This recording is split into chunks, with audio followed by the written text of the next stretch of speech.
મિત્રો, ફરીથી હું આપની સમક્ષ હાજર છું. આજની સાંજે આપણે સૌ ભેગા થયા છીએ. આ કોવિડને કારણે તદુપરાંત આપણે જે પ્રેક્ટિસમાં ઇન્વોલ્વ છે એ બહુ જ પ્રેશરવાળી પ્રેક્ટિસ છે. ક્લાયન્ટ માટે, ક્લાયન્ટને થઈ કારણે, ડિપાર્ટમેન્ટને કારણે આપણે ઘણા મેન્ટલ પ્રેશરમાં રહ્યા છીએ અને રહેતા આવ્યા છીએ. આ બાબતમાં બંને એસોસિએશન એક સ્ટેપ લઈ એક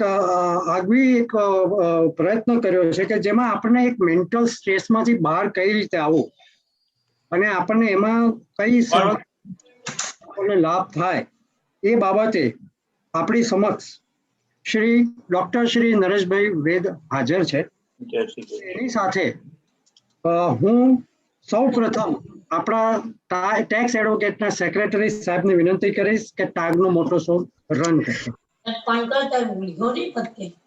आज मैं फोन करूंगा तेना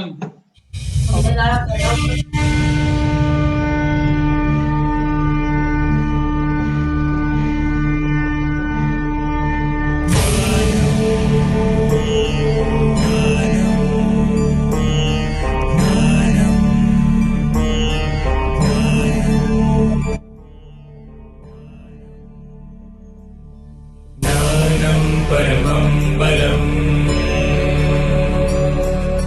विद्येव बलम् ज्ञानम् अनन्तम् ज्ञानं परमं ध्येयम् सा विद्याय विमुक्तये विद्या ददति विनयम् विद्याय विमुक्तये नहि नानेन सदृशम्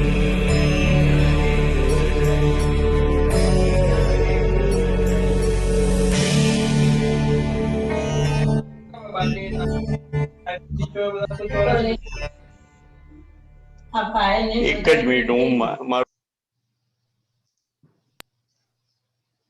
થેન્ક યુ સર.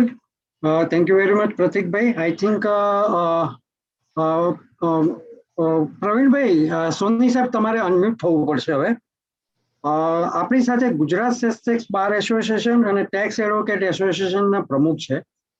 હું શ્રી પીકે સોની સાહેબ, ગુજરાત સેલ્સ બાર એસોસિએશનના પ્રમુખશ્રીને વિનંતી કરીશ કે આજના વેબિનારની વેલકમ સ્પીચ આપે. સોની સાહેબ.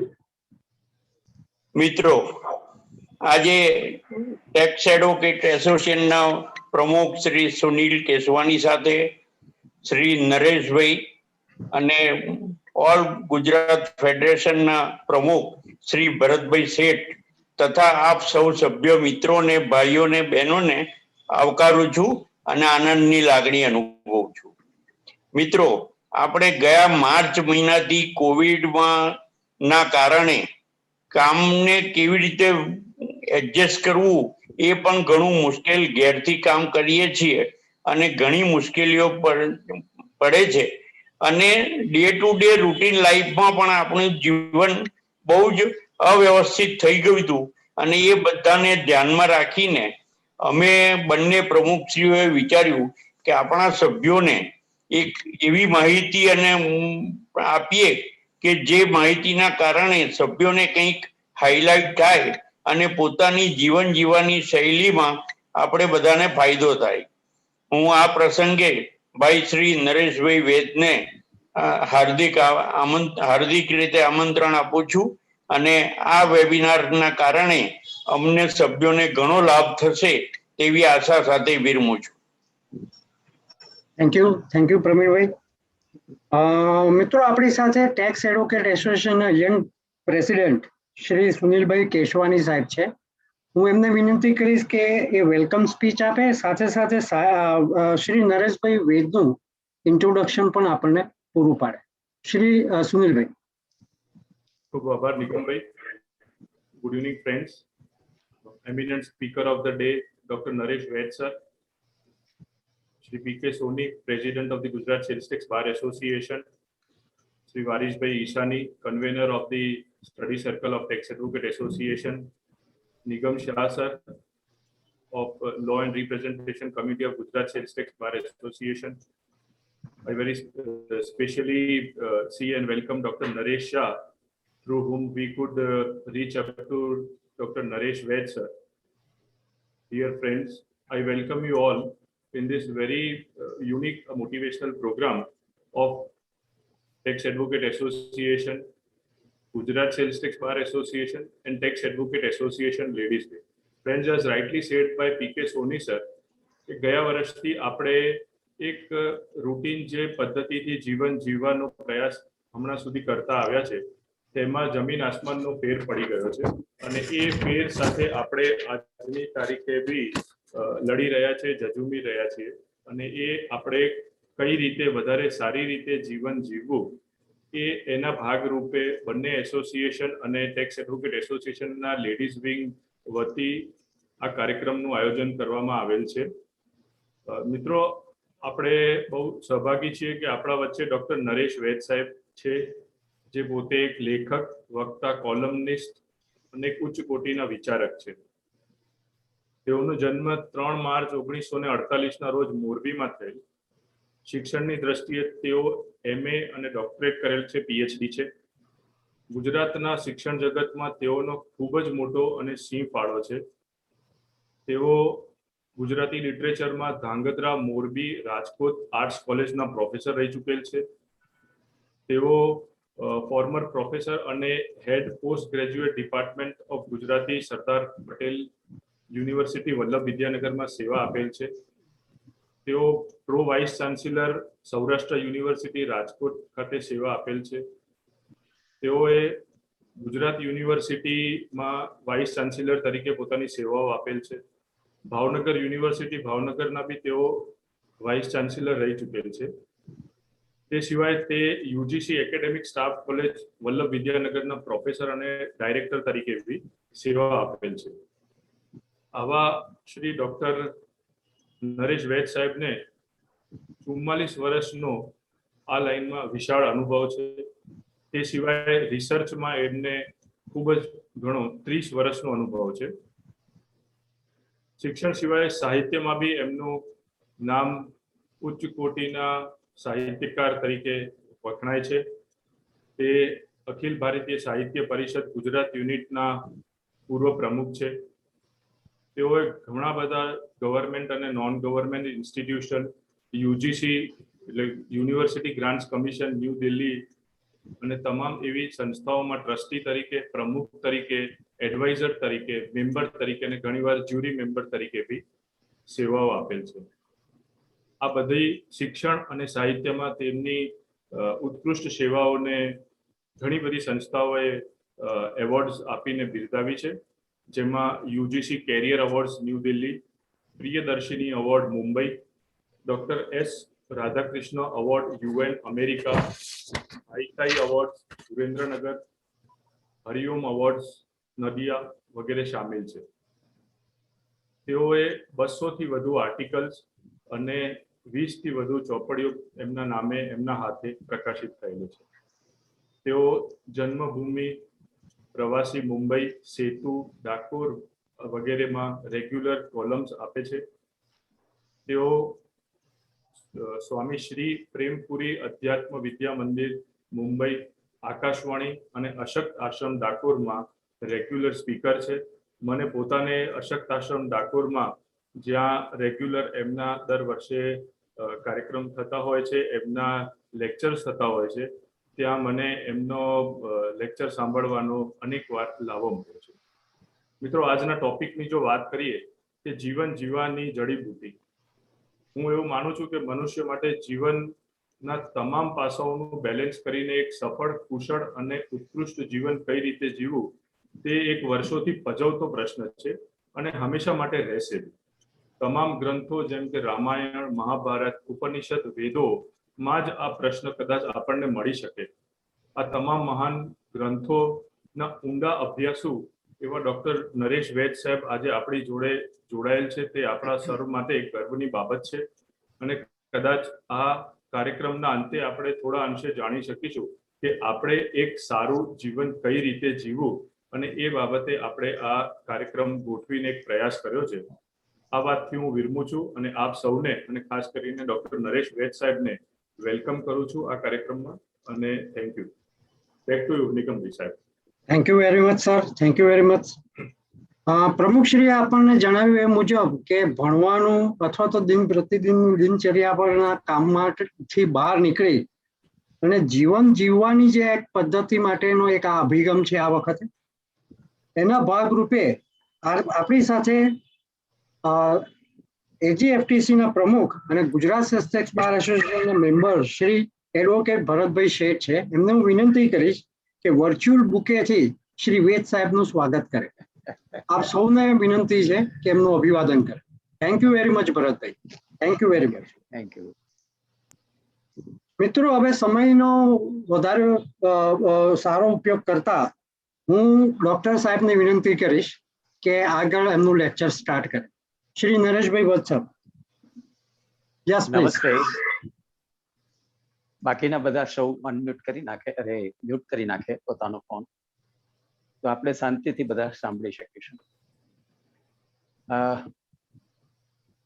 Gujarat tax association, advocate association અને Gujarat tax advocate association ladies wing અને Gujarat sale tax advocate bar association એના સંયુક્ત ઉપક્રમે આજે યોજાયેલા આજના આ વેબિનારમાં જે કોઈ ઉપસ્થિત છે તે સૌને હું હૃદયપૂર્વક વંદન કરું છું અને એમનો હૃદયથી આભાર પણ માનું છું. આપ જુદા ક્ષેત્રમાં છો અને ખૂબ ઉમદા સેવા બજાવી રહ્યા છો, પણ હાલના કપરા સંજોગોમાં આપણે સૌ જે રીતે અંદર સંકળાયેલા કે સંપડાયેલા છીએ તેની અંદરથી આપણે કેવી રીતે બહાર આવવું, અને આમ સમગ્ર રૂપે પણ અત્યારે જે જમાનામાં આપણે જીવી રહ્યા છીએ, જે યુગનું આપણે સંતાન છીએ, તેની કેટલીક એવી લાક્ષણિકતાઓ છે કે એમાં આપણને જીવવું છે તે ઘણું બધું આકરું, દોહિલું, મુશ્કેલ લાગી રહ્યું છે. તો કેવી રીતે જીવવું જોઈએ અને આપણી પાસે એવા કયા ઉમદા ઔષધો છે કે જડીબુટ્ટીઓ છે કે જેના વડે આપણે પ્રસન્ન, મંગળ અને ખૂબ સુખપૂર્વક જીવન જીવી શકીએ. તો આજે એટલા માટે થઈને આપ સૌએ જે વિષય પસંદ કરીને મને શું કહ્યું, જીવન જીવવાની જડીબુટ્ટી, એ વિષયમાં આપણે વાત કરવા માટે હવે આગળ વધી રહ્યા છીએ. આપ સૌ પદાધિકારીઓ, ત્રણ સંસ્થાઓના પદાધિકારીઓ અને સૌ શ્રોતાઓનો ફરીથી એકવાર હૃદયપૂર્વક આભાર માનું છું અને એમને વંદન કરું છું. મારા વ્યાખ્યાનની શરૂઆત આપણા જમાનાની જે તાસીર છે તેને ઓળખાવતી એક કાવ્ય રચનાથી હું કરવા માંગુ છું કે જે ધ્યાનથી સાંભળવા જેવી છે, બહુ જ ઊંડા અર્થવાળી છે. શીર્ષક છે એનું છિન્ન ભિન્ન. બહુ નાનું કાવ્ય છે, ગદ્યમાં છે, સૌને સમજાય એવું છે, અને છતાંય સપાટી ઉપર દેખાતા અર્થની નીચે એની પાછળ છુપાયેલો જે ગુઢાર્થ છે તે વધારે મહત્વનો છે. એ સમજવા જેવો છે અને આપણા સમયને બરાબર લાગુ પડે છે. તો છિન્ન ભિન્ન કાવ્ય જે છે તે આપણા સાહિત્ય એકેડેમી દિલ્હી એના પુરસ્કાર વિજેતા મુંબઈના કવિ જગદીશ જોશીનું કાવ્ય છે અને આ રીતે શરૂ થાય છે. ઓચિંતો ફ્યુઝ જતા મારા માળામાં અંધારું ધબ. ઓચિંતો ફ્યુઝ જતા મારા માળામાં અંધારું ધબ. કોઈકે બહાર નીકળીને એમ કહ્યું, કોઈકે બહાર નીકળીને એમ કહ્યું કે અલ્યા નરસિંહ, મીરા, સુરદાસ, તુલસીદાસ, નાનક, રહીમ ક્યાં છો? અલ્યા નરસિંહ, મીરા, સુરદાસ, તુલસીદાસ, નાનક, રહીમ ક્યાં છો? કોઈ ઇલેક્ટ્રિશિયનને તો બોલાવો, કોઈ ઇલેક્ટ્રિશિયનને તો બોલાવો.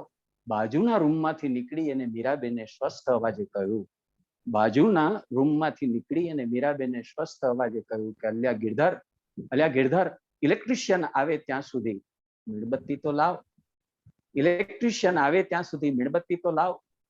ત્યારથી મારા માળામાં, મારી ચાલીમાં, મારા દેશમાં મીણબત્તીની શોધાશોધ ચાલે છે. ત્યારથી મારા માળામાં, મારી ચાલીમાં, મારા દેશમાં મીણબત્તીની શોધાશોધ ચાલે. કાવ્ય અહીંયા પૂરું થઈ ગયું અને કાવ્યનું શીર્ષક છે છિન્ન ભિન્ન. મિત્રો, મેં પહેલી વખત જ્યારે વાંચ્યું ત્યારે વિચારમાં પડી ગયું કે આ કવિ શું કરવા બેઠો છે ને શું કહી રહ્યો છે, કઈ પી બીને બેઠો છે કે શું, આવી કેમ વાત કરે છે. શરૂ કરે છે અને કહે છે કે ઓચિંતો ફ્યુઝ જતા મારા માળામાં અંધારું થયું. ઓચિંતો વિદ્યુતનો પ્રવાહ ખોરવાય, ફ્યુઝ ઉડી જાય તો કોઈ વાયરમેનને બોલાવવાનો હોય કે ઇલેક્ટ્રિશિયનને બોલાવવાનો હોય. અરે આપણે જાતે પણ એને રિપેર કરી શકીએ. એક ફ્યુઝ બાંધવો એમાં કઈ મોટી વાત હતી. એને બદલે કવિ કોને બોલાવે છે તમે જુઓ. કવિ કહે છે અલ્યા નરસિંહ, મીરા, સુરદાસ, તુલસીદાસ, નાનક, રહીમ, કબીર ક્યાં છો? તો શું કવિને ખબર નથી કે આ તો સદીઓ પહેલા થઈ ગયેલા બધા જ મોટા ભક્ત અને સંત કવિઓ છે. એમાંનું કોઈ આજે જીવતું નથી, વિદ્યમાન નથી. એ બધા તો ક્યારે પ્રભુને પ્યારા થઈ ગયા છે. અને શું આપણા ઘરના ઘાટી છે, આપણા ઘરના નોકર છે કે આપણે એને બોલાવીએ અને ઇલેક્ટ્રિશિયનને બોલાવવા માટે જાય. કવિ આમ કેમ વાત કરે છે? પણ તમે જુઓ કે સિલેક્ટેડ નામ લે છે, પસંદ કરેલા જ નામ આવે છે. નરસિંહ, મીરા, સુરદાસ, તુલસીદાસ, નાનક, રહીમ, કબીર. અને પછી આગળ વધીને વાત કરતા કરતા એમ કે છે કે બાજુના રૂમમાંથી મીરાબેને નીકળીને એમ કહ્યું કે અલ્યા ગિરધર, ઇલેક્ટ્રિશિયન આવે ત્યાં સુધી મીણબત્તી તો લાવ. તો બાજુના રૂમમાંથી મીરાબેન જ નીકળે છે. કોઈ સવિતાબેન, કોઈ કવિતાબેન, કોઈ રક્ષાબેન, કોઈ દક્ષાબેન, કોઈ નીકળતું નથી. આ મીરાબેન જ નીકળે છે. એનું શું કારણ છે? અને મીરાબેન પાછા છે તે એમના પ્રિય એવા ગોવિંદને જ બોલાવે છે ને કહે છે કે જ્યાં સુધી ઇલેક્ટ્રિશિયન ના આવે ત્યાં સુધી મીણબત્તી લાવો તો આપણે પ્રકાશ કરીએ. પણ પછી બહુ જ ગૂઢ વાત આવે છે અને ગૂઢ વાત કરીને કહે છે કે ત્યારથી મારા માળામાં, મારી ચાલીમાં, મારા દેશમાં મીણબત્તીની શોધાશોધ ચાલે. તો મીણબત્તી એવો કોઈ દુર્લભ પદાર્થ છે કે બજારમાં મળે નહીં? કેમ શોધાશોધ ચાલે? માળામાં ચાલે, ચાલીમાં ચાલે, દેશમાં ચાલે અને મીણબત્તી મળે નહીં તમને? અરે દર ચોથી દુકાને મીણબત્તી તો બજારમાં મળતી. અરે ઘરમાં થોડા ખાખા ખોડા કરીએ તો પણ મીણબત્તી મળી આવે ને છતાં કવિ આવું કેમ? અને પછી આપણું શીર્ષક ઉપર નજર જાય છે ત્યારે ખ્યાલ આવે છે કે શીર્ષક છે છિન્ન ભિન્ન. તો મિત્રો, આ કવિ સૂચવવા માંગે છે કે આપણે જે યુગમાં જીવી રહ્યા છીએ તે છિન્ન ભિન્નતાનું છે. વેર વિખેર થઈ ગયું છે, બધું અસ્ત વ્યસ્ત થઈ ગયું છે, બધું ટોપસી ટર્વી થઈ ગયું છે. આવા સમયના આપણે બધા સંતાન. કેવો સમય છે, કેવા યુગમાં આપણે જીવી રહ્યા છીએ? N age of ડિકેડન્સ. સહિષ્ણુતાનો આ જમાનો છે. બધું જ ધીરે ધીરે મરતું જાય છે. તમે જુઓ કે ભાષા મરતી જાય છે, સંબંધો મરતા જાય છે, પ્રેમ મરતો જાય છે, માનવતા મરતી જાય છે, કુટુંબો તૂટતા જાય છે, સંબંધો ખતમ થતા જાય. કેવી કેવી હાલતમાં ને એમાંય જ્યાં કોવિડ જેવી જે મહામારી આવીને આપણા જીવનને જે રીતે નષ્ટ ભ્રષ્ટ કરી નાખ્યું છે, જે રીતે અસ્ત અને વ્યસ્ત કરી નાખ્યું છે, જે રીતે બધું જ આપણા જીવનની અંદર જે કંઈ એક તારથી એક ધારથી એક લયથી એક તાલમાં જે ચાલતું હતું બધું જ એને તોડી નાખ્યું છે. અને આપણને સૌને એવા જમાનામાં, એવા સંજોગોમાં, એવી પરિસ્થિતિમાં આપણને મૂકી દીધા છે કે આપણે એકદમ લાચાર, દિવસ હતાશ થઈ ગયા. તો સૌને અત્યારે એમ લાગે છે કે આપણા જીવનનો ફ્યુઝ ઉડી ગયો છે. જે જીવન આપણે જીવતા હતા એ જીવન તો જીવી નથી શકતા. ઘરમાં કેદ થઈ ગયા છે. આ લોકડાઉનના જમાનામાં ઘરમાં બધા પુરાઈ ગયા છે. નથી ધંધો થતો, નથી વ્યવસાય થતો, નથી કોઈને હળી મળી શકાતું, નથી પ્રવાસો થઈ શકતા. આપણા જીવનની બધી જ ખુશીઓ છે કે જાણે કે છીનવાઈ ગઈ છે. અને આપણે ઘરની અંદર છે તે ઘરકુકડી થઈને બેસી જવાના અને ચૂપચાપ બધું સહી લેવાના. કારણ કે આપણી સામે કોઈ અદ્રષ્ટ શત્રુ છે. સામે દેખાતો શત્રુ હોય તો તમે એની સાથે કોઈ પણ શસ્ત્ર કે અસ્ત્રથી લડી લો, પણ જે શત્રુ દેખાતો જ નથી અને જે અતિ સૂક્ષ્માતિ સૂક્ષ્મ છે એની સામે તમે કયા શસ્ત્ર અને કયા અસ્ત્રથી લડો? અને તમે જોયું કે કેવો જમાનો આવી ગયો કે આપણી બધી જ તૈયારીઓ અને આપણા તમામ પ્રયત્નો અને પુરુષાર્થ એની પાસે છે તે ના ઉતર્યા. આપણી પાસે હોસ્પિટલો ખૂટી પડી, આપણી પાસે હોસ્પિટલના બેડ ખૂટી પડ્યા, આપણી પાસે દવાઓ ખૂટી પડી, આપણી પાસે ઇન્જેક્શન ખૂટી પડ્યા, આપણી પાસે કર્મચારીઓ ખૂટી પડ્યા અને કાળા બજાર પણ બધા ના. સૌએ પોતાનું એથિક્સ છોડી દીધું. આપણે જોઈએ છે દવાના કાળા બજાર થયા, ઇન્જેક્શનના કાળા બજાર થયા. કેવી કેવી આપણી સામે ઘટનાઓ આવવા લાગી કે હર દિન હર ક્ષણે આપણી સામે માઠા સમાચાર હતા. રોજ કેટલા આપણા અંદર સ્વજનો, મિત્રો, ઓળખીતાઓ, સ્નેહીઓ, પરિચિતોના મૃત્યુના સમાચાર આપણે સાંભળવા પડ્યા.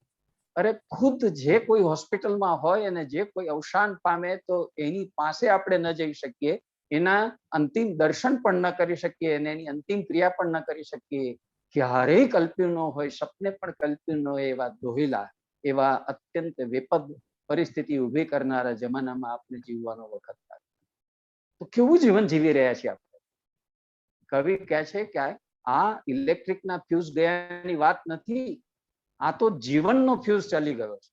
અને જીવનનો ફ્યુઝ ચાલી ગયો હોય તો એ કોઈ સામાન્ય વાયરથી ન બંધાય, કોઈ સામાન્ય ઇલેક્ટ્રિશિયન થી કે કોઈ સામાન્ય વાયરમેન નું એ કામ નથી કે ફરીથી જીવનનો ફ્યુઝ જોડી આપે. એટલા માટે થઈને નરસિંહ, મીરા, સુરદાસ, તુલસીદાસ, નાનક, રહીમ, કબીરને આપણી સામે જે છે તે એકદમ બોલાવે છે અને એને તરત જ નિમંત્રણ આપે છે. શા માટે એ લોકોને કહે છે? પસંદ કરેલા આટલા જ નામો શા માટે લીધા? કારણ કે આ ચિરંતન જ્યોતિસ્તંભો છે.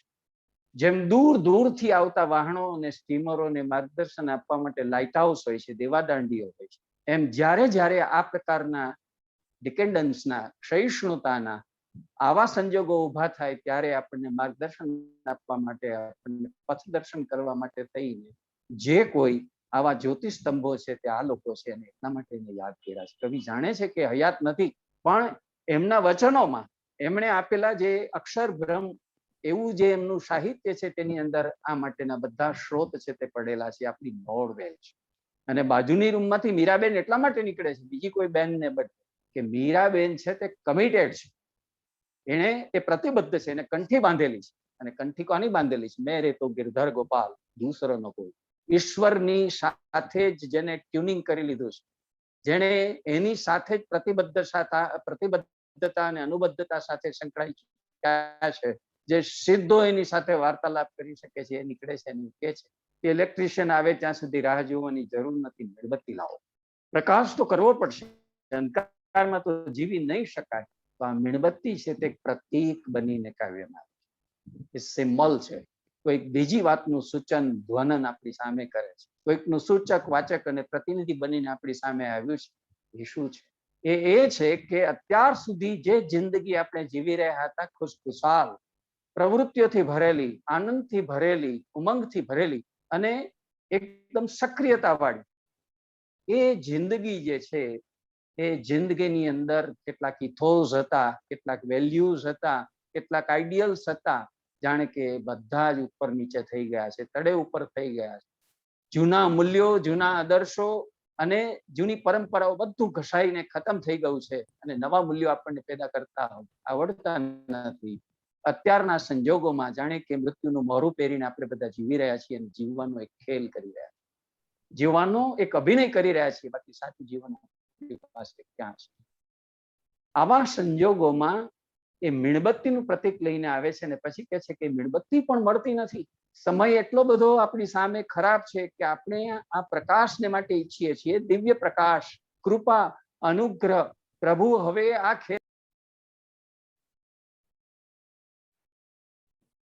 લાઠીઓ જે છે તે લાઠી એમાંથી આપણને ઉગારી લે એવા જે ઈશ્વર છે તે ઈશ્વરની સાથે વાત કરવા માંગે છે અને એટલે એનું પ્રતીક બનીને મીણબત્તી લઈ આવ્યા. એક મીણબત્તીમાંથી જેમ હજારો મીણબત્તીઓ પ્રગટાવી શકાય એમ એને પ્રગટાવવા માટે પણ જીવનનું વસ્ત્ર ફાટીને તાર તાર ગાભા જેવું થઈ ગયું છે. એવા ગાભા જેવા થઈ ગયેલા વસ્ત્રને ફરી પાછું રફતું કરીને એને ટેભા મારીને ફરીથી કોણ અખંડ કરી શકશે? એ અખંડ કરી શકે તેવી સ્થિતિ નથી. અને એટલા માટે પેલા ફિલ્મી કવિએ વર્ષો પહેલા આપણી સામે ગાઈને વાત મૂકી હતી કે બડી દેર ભઈ નંદલાલા તેરી રાહ દેખે બ્રિજબાલ. આપણે સૌ એની રાહ જોઈ રહ્યા છીએ કે ત્યારે ઈશ્વર આપણી વચ્ચે જે છે તે અનુગ્રહ રૂપે, કૃપા રૂપે આવે અને આ જે એક નાટારંભ શરૂ થયો છે વિફરેલી કુદરતનું, તેને ક્યારે કાબુમાં લઈને ફરીથી આપણું જે જીવન હતું તેને થાળે પાડે અને આપણે ફરી પાછા સ્વસ્થ અને એ કાર્યશીલ થઈને જીવનમાં આગળ ધપી શકીએ. આ વાતનું ધ્વનન એમને કરવું છે અને એટલા માટે થઈને આ કાવ્ય છે તે મેં પ્રારંભિક રૂપે પસંદ કર્યું અને એની સામે આપણી સામે મૂકવા માટે થઈને મેં આ વાત, એના અર્થ ખોલીને આપણી પાસે.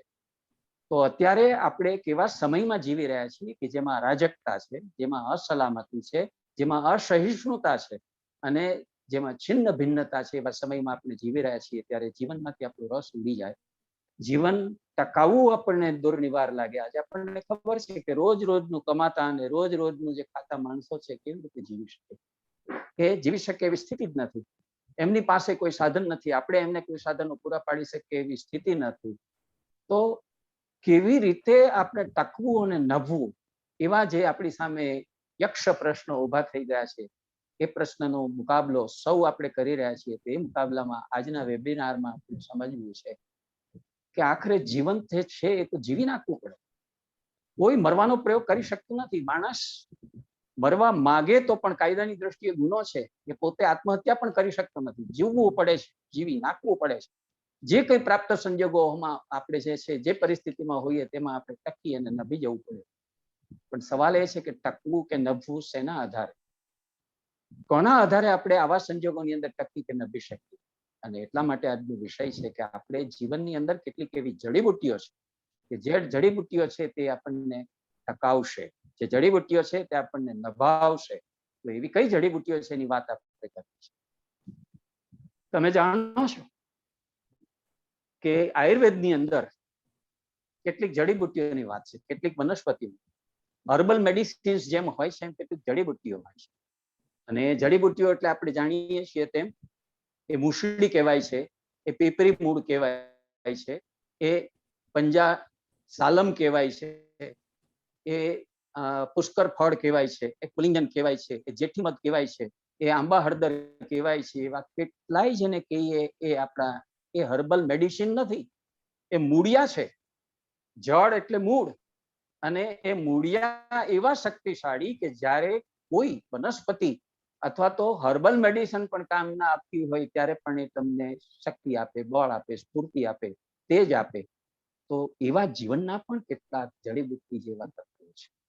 એ તત્વો કયા છે તેને આપણે કોઈ શિક્ષણ જગતમાં શીખવાડતું નથી, આપણને ક્યાંય ભણવામાં આવતું નથી, અને ક્યાંય કોઈ આવા ધાર્મિક કે આધ્યાત્મિક કાર્યક્રમોમાં અને વ્યાખ્યાનોમાં એની વાત થતી નથી. અને એટલે આપણને ખબર નથી કે એવી જડીબુટ્ટીઓ કઈ છે. આ જડ ઉપરથી શબ્દ બન્યો છે જડીબુટ્ટી. જડી એટલે મૂળ, મૂળની સાથે બુટ્ટી એટલે મજબૂત રીતે જેમાં તાકાત છે, શક્તિ છે, સંગીનતા છે તેવી. આપણે ઉદાહરણ રૂપે કહીએ છીએ ને કે અંગ્રેજો આપણે ત્યારે ક્યારે ફાવ્યા, કેવી રીતે ફાવ્યા? તો દેશી રજવાડાઓ નિસ્તેજ થતા જતા હતા અને ત્યારે એના માહોમાહના કુસંપને કારણે અંગ્રેજ શાસન છે તેને પોતાની સત્તા છે તે જડીભૂત કરી. જડીભૂત કરી એનો અર્થ છે દ્રઢમૂલ કરી. તો આપણને ફરીથી જીવનમાં સ્થાપે, આપણને ફરીથી જીવનમાં દ્રઢમૂલ કરે તેવા કયા છે એ જડીબુટ્ટીઓ, તેની વાત આજે આપણે જોવી છે. આજનું આ જે વ્યાખ્યાન છે તે એવા લોકો માટે છે કે જેમને સામે ઉભેલી દરેક ક્ષણમાંથી શ્રેષ્ઠ મેળવવું છે અને શ્રેષ્ઠ આપવું છે, અને સાથે પ્રસન્ન પણ રહેવું છે. એવા લોકો જેઓ જિંદગીને દિલ ફાડીને પ્રેમ કરે છે અને પીડાને પણ વિકાસની તક તરીકે જોઈ શકે છે. એવા લોકો જે જીવનની નરદમ અને નગ્ન વાસ્તવિકતા છે એની રાખને એક મુખથી ખસેડી નાખીને ઉત્સાહનો, આનંદનો, પ્રેમનો તણખો છે તે જાગતો રાખવા માંગે છે. એવા લોકો જેમને શૂન્ય સન્નાટાનું સંગીતમાં પરિવર્તન કરવામાં રસ છે. એવા લોકો જેમને અજ્ઞાનતામાં રાચવું અને નવું જાણવામાં જે તૈયાર ન હોવું એ શરમાવા જેવું લાગે છે, એમના માટે આજનું વ્યાખ્યાન છે. આજે આપણે જે વ્યાખ્યાન આપી રહ્યા છીએ તે આવા લોકો માટે આપી રહ્યા છીએ. શું કામ? એટલા માટે કે આજ સુધી આપણે જે જીવ્યા છીએ તે દોરી આપેલા ચોકઠામાં ગોઠવાયેલા જીવનમાં આપણે જીવી રહ્યા હતા, અને એમાં આપણે એટલા મશગુલ થઈ ગયા હતા કે આપણી અંદર એક આખું વિશ્વ આંખ ખોલવા માંગતું હતું. તે જોવાનું જ જાણે કે આપણે છે તો ભૂલી ગયા. આપણી અંદર એક એવું વિશ્વ પડ્યું હતું કે જે આંખ ખોલી અને આપણને કહેવા માંગતું હતું, દર્શાવવા માંગતું હતું કે તમે આવું પણ જીવી શકો છો, પણ આપણે ચૂકી ગયા.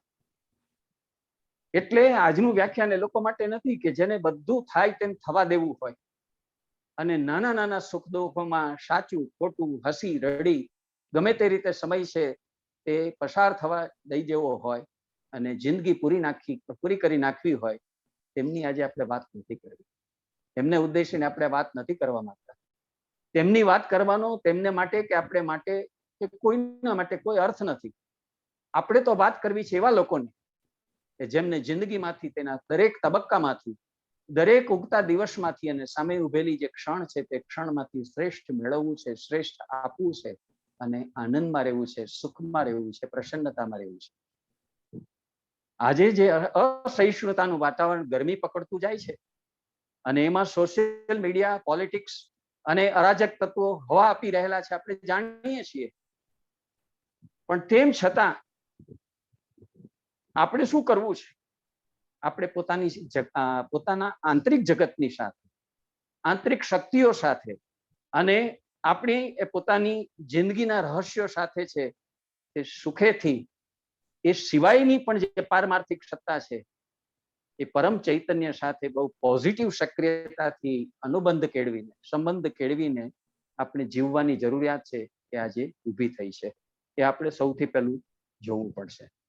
તો આપણે સ્વયં એક વાતનો નિર્ણય કરવો પડશે કે આપણે જાતે આપણી જિંદગીના નેવિગેટર બનવું છે, રહેનુમા બનવું છે, નાવિક બનવું છે, કે જિંદગીમાં ગમે તેમ જિંદગી ફેંકાયા કરે કે અથડાયા કરે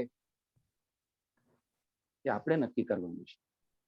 આપણે જાણીએ છીએ કે આવા કપરા સંજોગોમાં આ નિર્ણય આપણે કરવો જ પડે એવી સ્થિતિ છે અને જો નહીં કરીએ તો આપણે ઉભરી નથી શકવાના. અને એટલે સવાલો ઉઠાવ્યા વિના, જવાબની તલાશ માટે જજુમ્યા વિના અને જિંદગી જીવી કાઢવાની આપણને જે ટેવ છે, આ રીત કદાચ સહેલી હશે પણ સાચી નથી.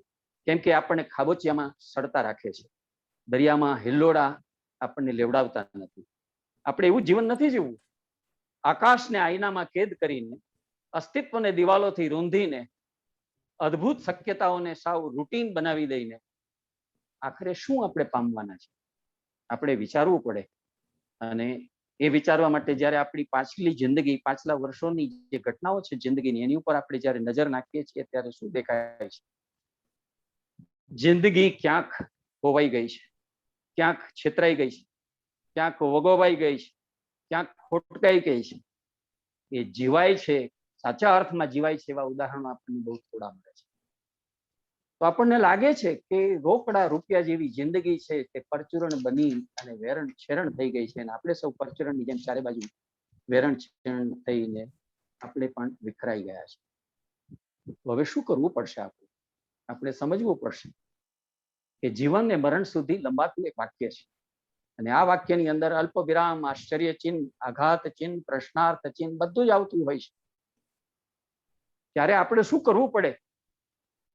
આપણે અત્યાર સુધી જે કંઈ જીવનની સાથે કરતા આવ્યા એનાથી કામ નહીં ચાલે.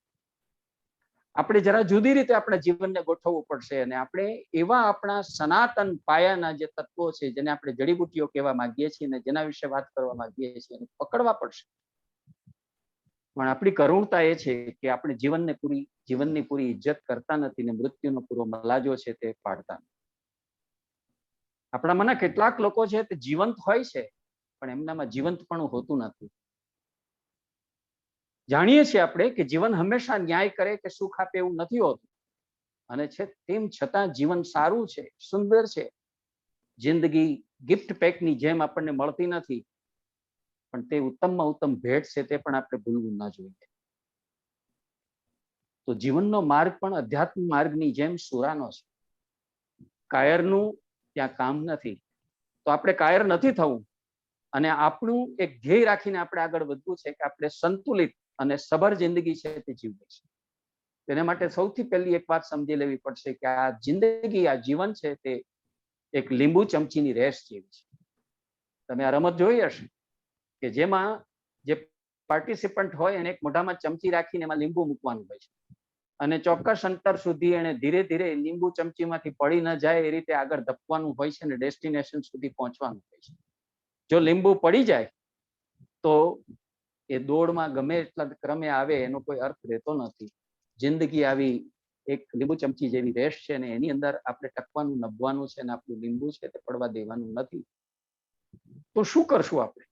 આપણે જાણીએ છીએ કે નિષ્ફળતા, અકળામણ, અન્યાય અને એની સાથે એકલતા, આ ચાર તોફાનો છે તે જિંદગીમાં આવતા જ રહેવાના છે. અત્યારે છે એવું નથી, એ આવતા જ રહેવાના છે અને આપણે તેની ઉપેક્ષા નથી કરી શકવાના.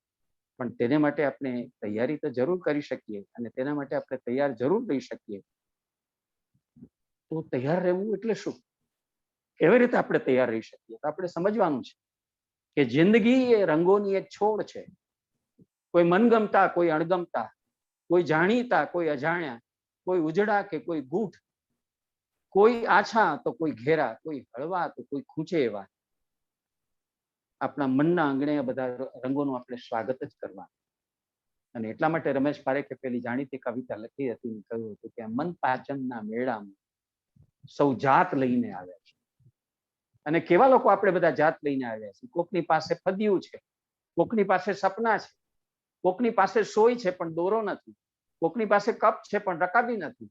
એવી જુદી જુદી અવસ્થામાં આપણે સૌ બધા આવીને આ જિંદગીની અંદર આવ્યા છે. ત્યારે બહુ પોઝિટિવ રહીને, સક્રિયતાથી, પરમ ચૈતન્ય સાથે સંબંધ બાંધીને જીવવાની એક આખી પરિસ્થિતિ છે તે અત્યારે ઊભી થઈ છે. અને એટલે આપણે સમજવાનું છે કે મોકળે હાથે દુઃખની કે લાચારીની લાહણી કરવી એનો કોઈ અર્થ નથી. અત્યારે લોકો એવું કરવા લાગ્યા છે, પણ એ દુઃખોને ઉઠાવવાની શક્તિ પણ એ જ જિંદગી આપે છે, તે આપણે સમજવાનું છે.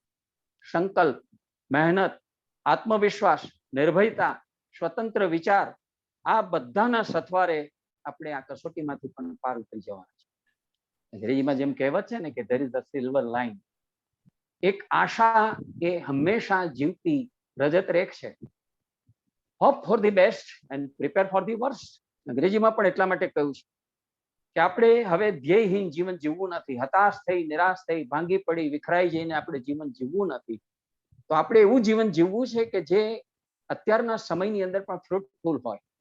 આપણે હતાશ નિરાશ થયા વિના, વિખરાયા વિના, છિન્ન ભિન્ન થયા વિના આપણે અકબંધ રહીને જીવવું છે. 1968માં ગુજરાતના મૂર્ધન્ય કવિ ઉમાશંકરે કવિતા લખી હતી, હું છિન્ન ભિન્ન છું, એક કેન્દ્ર થવા મથી રહેલ ક્લિન્ન છું, હું છિન્ન ભિન્ન છું. ગઈ સદીના 7મા દાયકામાં એને આ છિન્ન ભિન્નતાનો અનુભવ થયો. એ અનુભવ આપણને છે કે 21મી સદીના આ 3જા દાયકામાં આપણને થયો છે. અને 3જા દાયકામાં આપણને થયો ત્યારે આપણે અંદરથી હલી ગયા, આપણે અંદરથી એકદમ ડરી ગયા.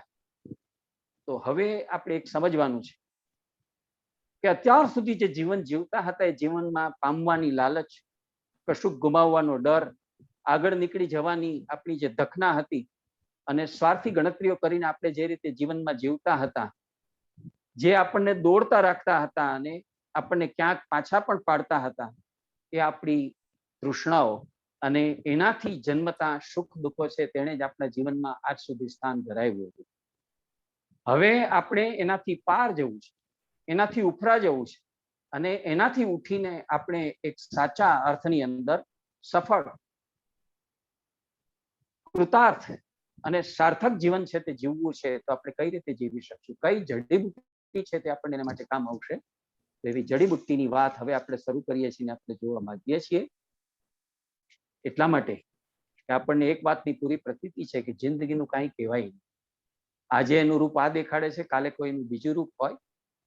એ દરેક અસંભવને પણ સંભવ બનાવી શકે છે. અને એટલે ક્યાંય રોકાઈ જવાની, ક્યાંય ઠરી જવાની એવી જરૂર નથી. જીવન એક લહેર જેવું છે, ઉઠે છે, આવે છે, પાછી સમી જાય છે. તો આપણને ખબર છે કે સમી જવાનું છે. અને એ પણ આપણને ખબર છે કે જીવન એક વાર્તા જેવું છે, એમાં લંબાઈનું જેટલું મહત્વ નથી એટલું વિસ્તારનું મહત્વ છે. તો સૌથી પહેલી જરૂર જે છે તે કમ્ફર્ટ ઝોનની બહાર પોતાને ફંગોળી દઈને જિંદગી છે એનો ચહેરો જોવાની આપણે શરૂઆત કરવી. ત્યાર સુધી આપણે કમ્ફર્ટ ઝોનમાં જીવતા હતા, બધા જ સુખ સગવડના સાધનોની વચ્ચે જીવતા હતા. કોઈ વસ્તુનો અભાવ, કોઈ વસ્તુની તંગી, કોઈ વસ્તુની મુશ્કેલી આપણને પડતી નહોતી. હવે એમાંથી આપણે બહાર નીકળીને આપણે જોવું છે કે આપણને આ જિંદગી છે તે એક મોંઘી છે, એની કિંમત સમજાઈ ગઈ છે, એનું મૂલ્ય પણ આપણને સમજાઈ ગયું છે અને આપણને ખબર પડી ગઈ છે કે આ જીવન છે તે અમૂલ્ય છે અને આપણે એને ફેંકી દઈ નહીં શકીએ, આપણે એને જીવવું પડશે. તો શેના વળી જીવશું? તો સૌથી પહેલી જડીબુટ્ટી છે તે પ્રેમની છે.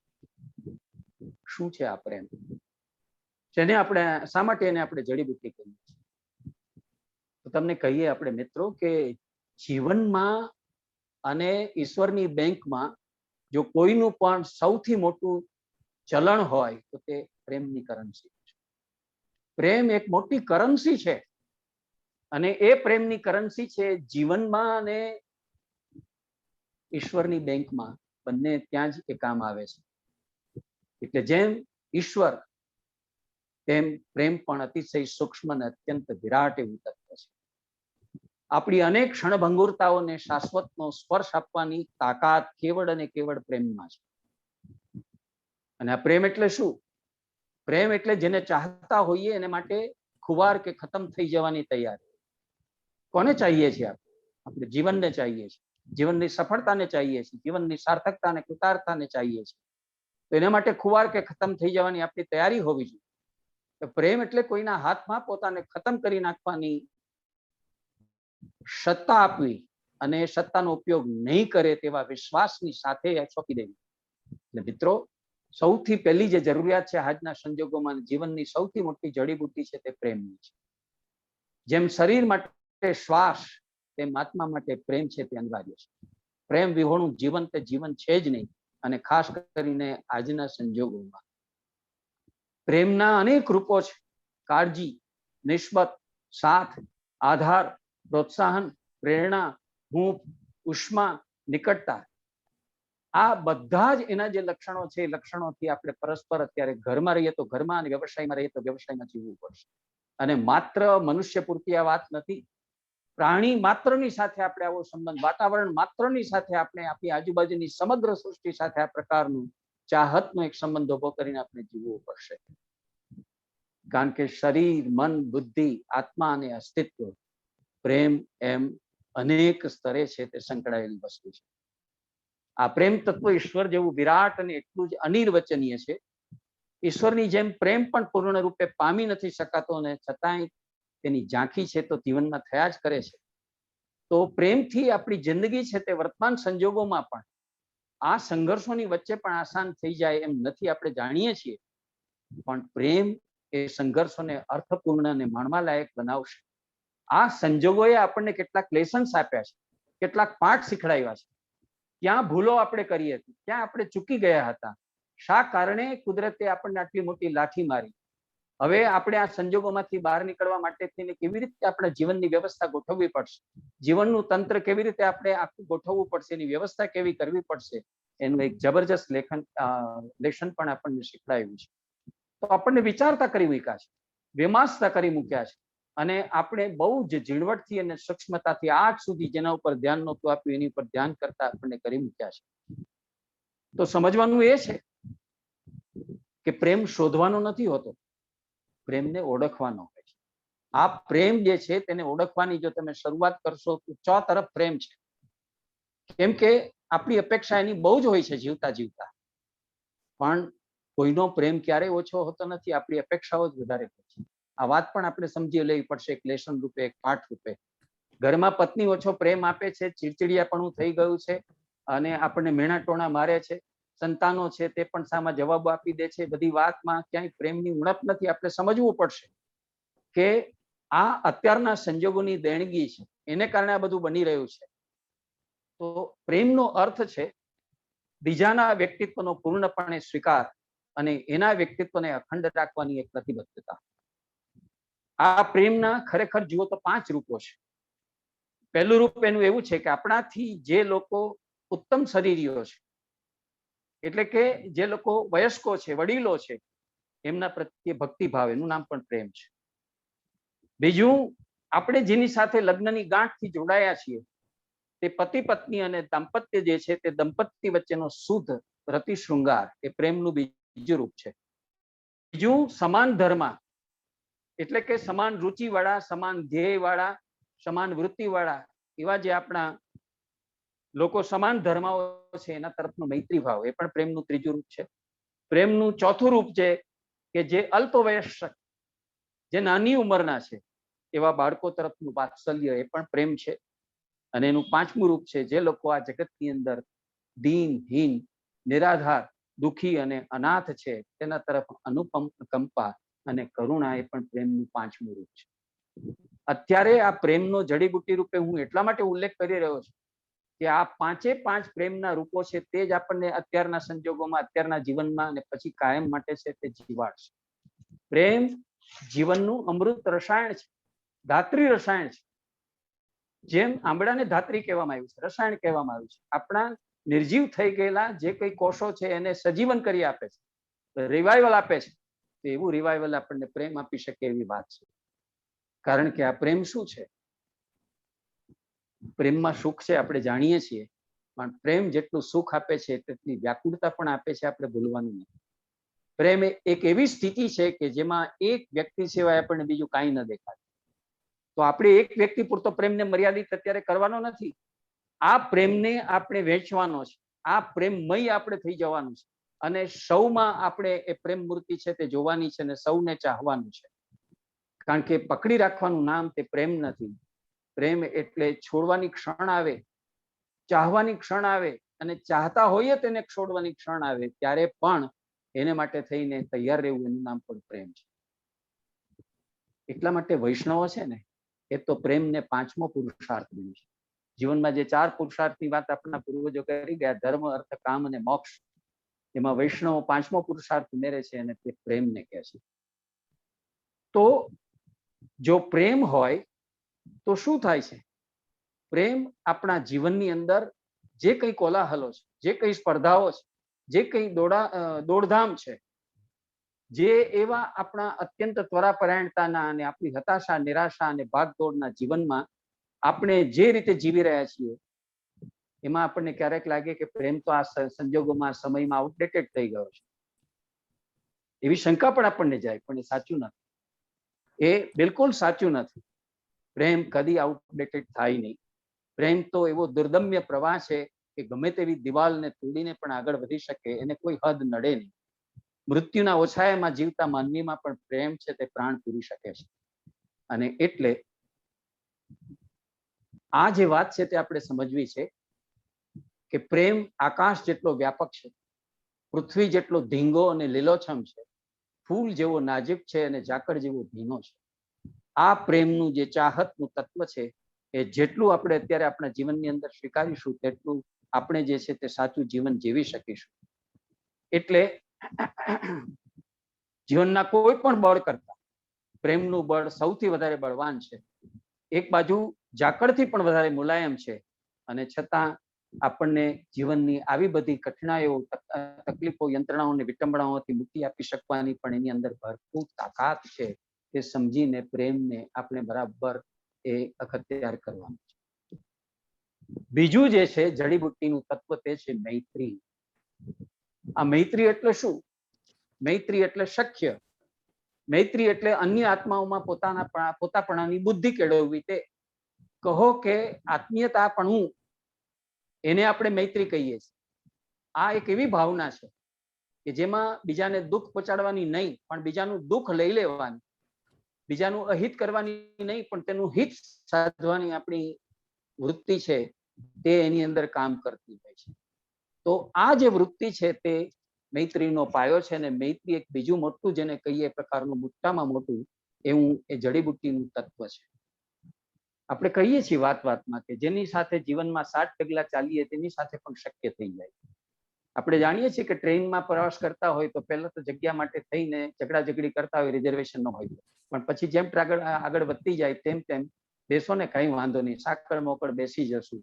અને પછી ધીરે ધીરે તમે ક્યાં ગામના ને કેમ છો એમ કરતા કરતા પછી નાસ્તાના ડબ્બા પણ ખુલે અને જ્યાં ઉતરવાનું સ્ટેશન આવે ત્યાં સુધીમાં તો એટલી ગાઢ પ્રીતિ થઈ જાય. તો પ્રેમ જે છે તે એક સ્વાભાવિક રીતે ખીલતી, મૈત્રી છે તે એક સ્વાભાવિક રીતે ખીલતી પ્રેમની જ એક જુદી રૂપાંતર લીલા છે. એનો જ એક વિવર્ત છે. અને એ જે વિવર્ત છે તે આપણે જોઈએ છીએ કે એવી રીતે સરસ રીતે આપણને એ ઉઘાડે છે. આ જે પ્રેમ છે તેના માટે કહેવાય છે કે સમાન વ્યસને શું શક્યમ. વ્યસન સમાન હોય, વ્યવસાય સમાન હોય. એટલે કે જો એક સરખી વૃત્તિ હોય, એક સરખું વલણ હોય તો એવા મિત્રો વચ્ચે મૈત્રી શોભે અને નભે, ટકે, બાકી નથી ટકતી.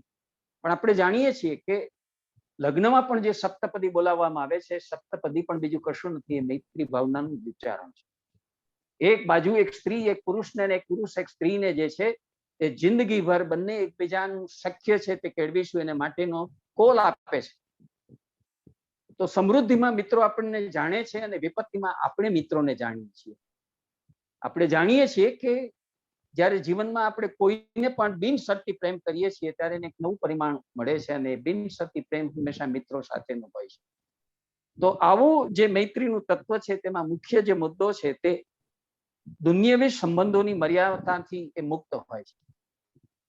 એટલા માટે આપણી ભાષામાં કેટલી કહેવત છે, બા કરતા બેનપણી મોટી.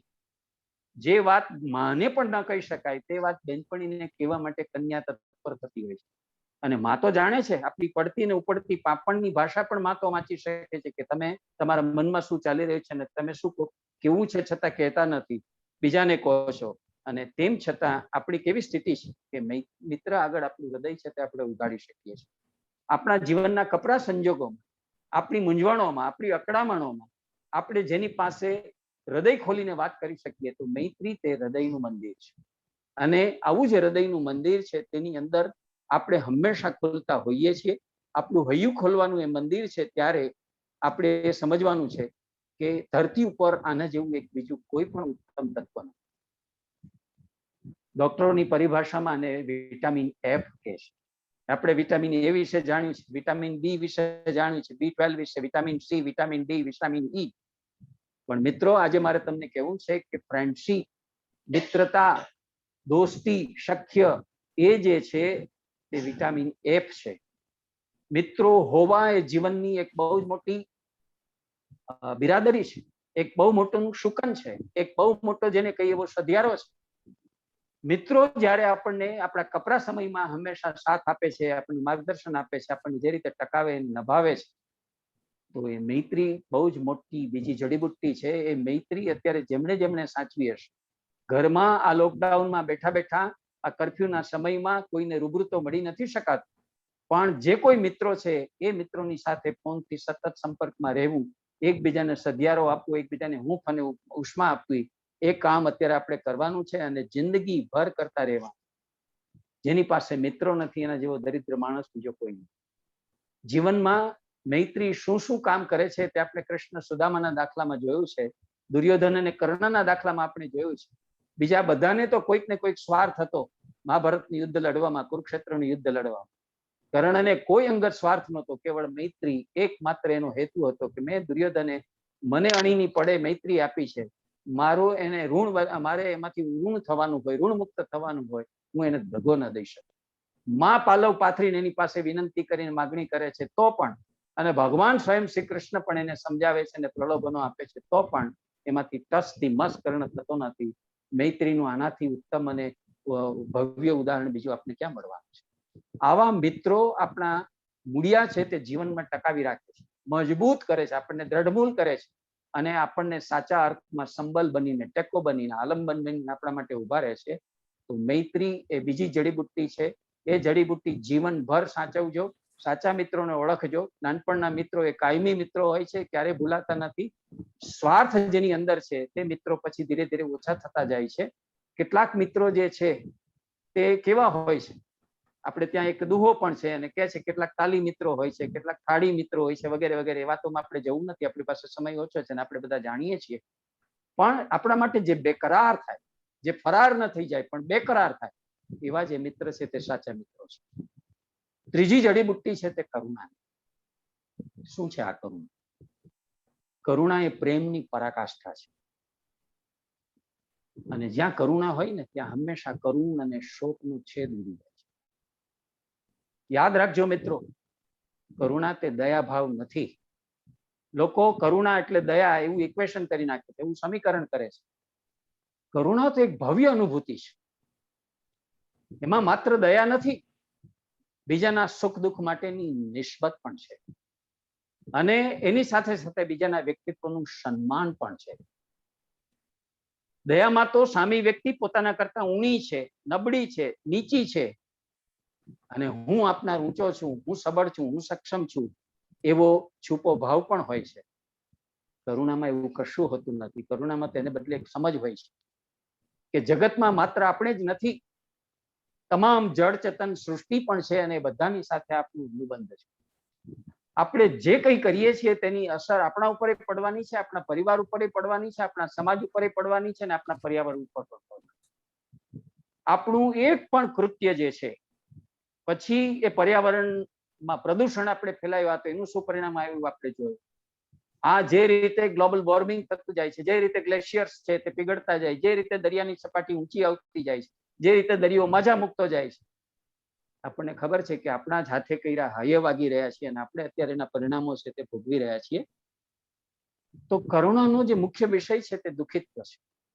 આપણે જ્યારે કોકને દીન, દુઃખી, અનાથ, નિરાધાર જોઈ ન શકીએ, એમના માટે આપણા હૃદયની અંદર એની પીડા જોઈને જે ભાવ જાગે તે ભાવને આપણે કરુણા ભાવ કહીએ છીએ. એવી જે ભાવના છે તે આપણે એના તરફ જે તે વહેતી થાય છે તે તો એક પ્રકારની મૃદુ લાગણી આપણામાં જન્મે છે અને એ મૃદુતા છે તેની પીડા, એની વેદના, એની વ્યથા, એનો તાપ, સંતાપ કે પરિતાપ આપણે કેવી રીતે ઓછો કરી શકીએ એના માટે થઈને આપણને પ્રેરે છે. તમે જુઓ કે જે લોકો સંતો હોય છે, યોગીઓ હોય છે, એ શું કરે છે, મહાત્માઓ હોય છે, આ ભવચક્રના ફેરામાં જે અજ્ઞાનવશ આપણું જે દુઃખ છે, આધિવ્યાધિ ઉપાધિથી આપણે પીડાઈએ છીએ, આધિ ભૌતિક, આધિ દૈવિક, આધ્યાત્મિક, એવા બધા દુઃખોમાં આપણે સબળતા હોઈએ છીએ, એમાંથી આપણો ઉદ્ધાર કરવા માટેની એમનામાં જે ભાવના છે અને એને માટે કરુણા કરીને આપણને જે રીતે એ ઉગારે છે તેને આપણે સંત કહીએ. બુદ્ધની આંખોમાં આપણે ધ્યાનથી જોઈશું તો આ કરુણાનો ભાવ દેખાશે. કયા કારણથી એક વિદેશી મહિલા નામે મધર ટેરેસા આવા રક્તપિત્યા જે છે તેનું એ આટલું બધું એવા બાળકો છે તેનું જતન, એનું સંવર્ધન, એની સારવાર કરતી હતી. કયા કારણથી અમરદાસ અને દેવીદાસ અને અમરબાઈ છે તે આવા રક્તપિતિયાઓ જે છે તેને કોઈ સંગ્રહ નહીં, કુટુંબીઓ પણ સંગ્રહ નહીં ત્યજી દે એની સારવાર કરતી હતી. કયા કારણસર આવા અનાથ આશ્રમો, બાલાશ્રમો, શક્તાશ્રમો, વૃદ્ધાશ્રમો એ બધા શા માટે ઉભા થાય છે? એ કરુણાનું જ બીજું રૂપ છે. આપણે જ્યારે એમના દુઃખ દર્દ છે તે જોઈ નથી શકતા, સહન નથી કરી શકતા, ત્યારે એમના માટેનું દયાભાવ નથી, આપણા હૃદયમાં જાગેલી એમના માટેની જે કરુણાનો ભાવ છે તે આપણને એના માટે પ્રેરે છે કે એના જીવનના દુઃખ, એના જીવનની પીડા આપણે હળવી કેવી રીતે કરી શકીએ, આવી ઉત્તરાવસ્થા એને ઉત્તમાવસ્થામાં કેવી રીતે પરિવર્તિત કરી શકીએ. આપણે માત્ર એને છત્ર પૂરું પાડીએ એમ નહીં, એક છાપરું પૂરું પાડીએ એમ નહીં, આપણે એના માટે એક છત્ર પણ પૂરું પાડીએ, એક આંદોલન એવું કરીએ કે એને ક્યાંય એવું ન લાગે કે હું ઘર અને મારા સ્વજનોની, મારા પરિવારની બહાર છું. તો આ બધું જે થાય છે તે કરુણા છે અને એટલે જ આપણે પેલું જાણીતું ભજન આપણને બહુ પ્રિય લાગે છે, એ કરુણા ના કરનારા તારી કરુણાનો કોઈ પાર નથી. ગુરુને પણ આપણે એટલું બધું મહત્વ એટલા માટે આપીએ છીએ કે ગુરુની કરુણા અને ઈશ્વરની કૃપા જ્યારે ભેગા થાય છે ત્યારે આપણા જીવનના ગમે તેવા કપરા અને ગમે તેવા વિકટ સંજોગોમાંથી પણ આપણે ઉભરી જીવનમાં આ કરુણાનો ભાવ કેળવવો, આ ભાવ અત્યારે તો સૌથી વિશેષ જરૂરિયાત છે. આપણા ઓળખીતા પાડખીતા આપણને ખબર છે કે જે રોજ રોજનું કમાઈને રોજ રોજ ખાતા હતા, આજે આ લોકડાઉનના કે આજે આ પ્રકારના સંજોગોની અંદર એમનું જીવવું દુષ્કર થઈ ગયું હશે, તેમનો વિચાર કરીને આપણાથી બનતી બધી મદદ કરવી, એમને ટેકો કરવો, એમને કંઈક ને કંઈક પહોંચાડતા રહેવું, દવા પહોંચાડતા રહેવું, વસ્ત્રો પહોંચાડતા રહેવું, અન્ન પહોંચાડતા રહેવું, એ જે ભાવનાથી આપણે કામ કરીએ તે કરુણાની ભાવના. આ પણ પ્રેમનું જ એક રૂપ છે. આપણે આગળ વાત કરી ગયા હતા. ત્યાર પછીની જે ચોથી જડીબુટ્ટી છે તે છે મુદિતા. આ શબ્દ બધા લોકોએ ખાસ સાંભળ્યો નહીં. મુદિતા એટલે આનંદ, આનંદ, આનંદમયતા, પ્રસન્નતા, પ્રફુલ્લિતતા. ગુજરાતી ભાષામાં આનંદને માટે ઘણા શબ્દો છે. દાખલા તરીકે પ્રિય, મોદ, પ્રમોદ, મુદિતા. શબ્દો બધા આપણે જેમ તેમ વાપરીએ છીએ, એકબીજાની જગ્યાએ વાપરીએ છીએ, ઇન્ટરચેન્જેબલી વાપરીએ છીએ, પણ આ બધાની અર્થ છાયો એક નથી, સેટ્સ ઓફ મિનિંગ અલગ અલગ છે. દાખલા તરીકે પ્રિય એટલે ગમતી વસ્તુને જોવાથી ઉપજતું સુખ. પ્રિય કોને કહેવાય? ગમતી વસ્તુને જોવાથી જે સુખ ઉપજે એને પ્રિય કહેવાય. મોદ કોને કહેવાય? એવી પ્રિય વસ્તુ મળે જ્યારે આપણને, ત્યારે એનાથી ઉપજતો જે હર્ષ છે તેને આપણે મોદ કહીએ. પ્રિય વસ્તુ જેને આપણે ઝંખી હતી એ જ્યારે આપણને મળે, જોવાથી નહીં મળવાથી જે હર્ષ આપણને ઉપજે એને મોદ કહેવાય. અને પ્રમોદ એટલે પ્રિય વસ્તુનો ઉપભોગ કરવાથી ઉપજતો જે અતિશય હર્ષ છે તેને પ્રમોદ કહેવાય. આવી પ્રિય વસ્તુનો ઉપભોગ આપણે કરીએ, પછી એ ખાવાનો પદાર્થ હોય કે આપણો બીજો કોઈ મનગમતો પદાર્થ હોય કે વ્યક્તિ હોય, એનો જ્યારે ઉપભોગ કરીએ છીએ ત્યારે એને પ્રમોદ કહેવાય છે. પણ મુદિતા એટલે તો શુદ્ધ આનંદમિતા, શુદ્ધ પ્રસન્નતા, શુદ્ધ જેને કહીએ પ્રકારની એક હૃદયની ખીલતી એવી જે ભાવના છે તે. તો પોતાનાથી બીજાને ચડિયાતાપણાને કારણે આપણે કેટલીક વાર એનો દ્વેષ કરી બેસીએ છીએ, એની અદેખાઈ કરી બેસીએ છીએ. એ સારી વસ્તુ નથી, એ ખોટું છે. અદેખો માણસ પોતાના દુઃખે તો દુઃખી હોય જ છે, પણ બીજાના સુખે પણ એ દુઃખી થાય છે, એટલે કે ડબલ દુઃખી થાય છે, બેવડો દુઃખ અનુભવ કરે છે. તો આવી અદેખાઈ છે જે એ દોષરૂપ છે, અને એવો દોષ દૂર ન થાય ત્યાં સુધી અન્યના ગુણો જે છે તેનું આપણને ભાન નથી થતું ને આપણે એની કદર નથી કરી શકતા. તો એટલા માટે થઈને આપણે ધ્યાન આપવાનું હોય છે આપણા જીવનમાં એના ગુણો ઉપર, એના સદગુણો ઉપર, એની સારી બાજુઓ ઉપર આપણે ધ્યાન કેન્દ્રિત કરીએ, એનો દ્વેષ ન કરીએ, એની ઈર્ષા ન કરીએ. ગઈકાલ સુધી આપણી પડોશમાં રહેતો, છાપાની ફેરી કરતો અથવા તો ભંગારની લારી ફેરવતો, કોણ જાણે ક્યાંથી રાતોરાત પૈસા પાત્ર થઈ ગયો અને મોટા બંગલામાં રહેવા માંડ્યો અને લાડી વાડી ગાડીથી સંપન્ન થઈ ગયો, અને ત્યારે આપણે એની ઈચ્છાને દેખાય આપવા માંડ્યો. અને આપણને થાય છે કે આ તો જુઓ ભગવાનના દરબારમાં અંધેરે છે ને દેરે છે, આપણે ભગવાનનો ડર રાખી સીધી લાઈનથી ચાલીએ છીએ અને છતાંય આપણને જીવનમાં આવા સુખ અને આવી સમૃદ્ધિ મળ્યા નહીં, આને રાતોરાત આ બધું મળ્યું. તો એની ઈર્ષા નહીં, એનો અદેખાઈ નહીં, પણ એની જે ચડતી થઈ છે તે ચડતી જોઈને પણ આનંદ પામવું, પ્રસન્નતા કેળવવી, પ્રસન્નતાનો ભાવ કેળવવો, તો એમાં એક પુણ્યતાનો ભાવ છે. આ જે મુદિતાનો ભાવ છે ને તેની અંદર પુણ્યવત્તાનો મોટો ગુણ છે. આપણે એટલી ઊંચાઈ ઉપર પહોંચીએ છીએ કે આપણે એની ઈર્ષા કે અદેખાઈ કરવાને બદલે આપણે ખરેખર એને માટે થઈને પ્રિયતાનો ભાવ, એને માટે થઈને લાગણીનો ભાવ, એના ઉત્કર્ષને જોઈને દુઃખી થવાને બદલે સુખી થવાનો ભાવ કેળવીએ, આનંદિત થવાનો ભાવ કેળવીએ, પણ મુદિતા છે. એના પછીની જે જડીબુટ્ટી છે તે છે ઉપેક્ષા. આ શબ્દ સાંભળીને ઘણાનું નાકનું ટેરવું ચડી જાય. ઉપેક્ષાનો અર્થ તો છે બેદરકારી, તિરસ્કાર, અનપેક્ષા, ઉદાસીનતા, તટસ્થતા, આવા ઘણા અર્થો છે. તો આમાંથી કયો અર્થ આપણે આ ઉપેક્ષાના અર્થમાં ભરવા માંગીએ છીએ? અરે ભાઈ, જિંદગીની અંદર કેટલીક વસ્તુ છે ને તેની ઉપેક્ષા કરવી પડે છે. જિંદગીમાં બધું સારું સારું સૃષ્ટું સૃષ્ટું નથી. જીવનમાં જેમ કોયલના મધુર ગાન છે, એના જેમ ગીત છે, જીવનની અંદર જેમ પુષ્પોની સૌરભ છે, જીવનની અંદર જેમ ખીલતી પ્રકૃતિ છે, જીવનમાં જેમ વહેતા જળનો નિનાદ છે, તેમ જીવનની અંદર બીજું ઘણું એવું છે કે જે કર્ણ કઠોર છે, કર્ણ કર્કશ છે, જે બેસ્વાદ છે, જે દુર્ગંધ મારે એવું છે, જે ન ગમે તેવું છે. આપણા હાથની વાત નથી કે આપણે એને દૂર કરી શકીએ. તો કેટલીક વ્યક્તિઓ એવી હોય છે આપણી આજુબાજુમાં હોય છે, અત્યારના સંજોગોમાં આપણે જોઈએ છીએ, અરે આપણે આ વ્યક્તિને આવી કલ્પી નહોતી કે આવા કાળા બજાર કરશે, આવો ભ્રષ્ટાચાર કરશે, માણસના મળદા ઉપર પણ પૈસા બનાવશે. તમારે જો વહેલું તમારું શબ છે તે બાળવું હોય તો આટલા રૂપિયા આપો તો ક્રમમાં વહેલું લઈ લે, આટલા રૂપિયા આપો તો ઇન્જેક્શન તમને આપીએ, આટલા રૂપિયા આપો તો દવા તમને તાત્કાલિક હાજર કરી દઈએ. આવી બધી જે અત્યારના સંજોગોમાં આપણે જે વૃત્તિઓ જોઈ તે શેની છે, કોની છે? એ બધી જ દુષ્ટ, જળ અને દુર્મતિ વાળા માણસોની છે. તો જ્યાં જ્યાં દુર્મતિ છે, જ્યાં જ્યાં ધૃષ્ટતા છે, જ્યાં જ્યાં આ પ્રકારની દુષ્ટતા છે, જ્યાં દુરિતનું તત્વ છે, ત્યાં આંખ આડા કાન કરવા, એના તરફ તટસ્થ થઈ જવું, તેના તરફ ઉપેક્ષા ભાવ સેવવો, ઉદાસીનતા સેવવી, એ પણ એટલું જ જીવનમાં જરૂરી છે. જો ન સેવીએ તો પણ આપણે દુઃખી થઈ જઈએ. આપણે અરેરાટી આજે કેટલાકની સ્થિતિ એવી છે કે સમાચારો જોઈને માનસિક અસર બહુ થાય. ટીવી ઉપર જુએ, કમ્પ્યુટરમાં જુએ, ઇન્ટરનેટમાં જુએ, જે કંઈ છાપા વાંચે, તરત જ મૃત્યુના સમાચાર, અને જે માહોલ આખો ઉભો થઈ ગયો છે આજુબાજુમાં, એનાથી એટલા વ્યથિત થઈ જાય છે કે એમને સાયકોલોજીકલ ટ્રીટમેન્ટ લેવી પડે, સાયકેટ્રિસ્ટ પાસે જવું પડે છે, એટલા ડિસ્ટર્બ થઈ જાય છે. તો આવા સંજોગોમાં આવા દુર્મતી જે માણસો છે ને, આ પ્રકારના જે સાચા અર્થમાં માણસો નથી, જેને માણસાઈ ગુમાવી છે, અથવા તો જે સાચી વાત સાંભળવા તૈયાર નથી, આપણે એને શીખવવા જઈશું, એને સમજાવવા જઈશું, તે માનવાના નથી, સમજવાના નથી. એવા જળ બુદ્ધિ વાળા અને એવા જેને કહીએ પથ્થર જેવા થઈ ગયા છે એવા મનુષ્ય તરફ તટસ્થતા કેળવવી, માધ્યસ્થી ભાવ કેળવવો, એની ઉપેક્ષા કરવી, એના તરફ ઉદાસીન થઈ જવું, એ ઉપેક્ષાનો ભાવ પણ અત્યારના જીવનમાં એક બહુ મોટી જડીબુટ્ટી રૂપે કામ કરે તે પ્રકાર છે. એક બીજી વાત પણ આની સાથે સંકળાય.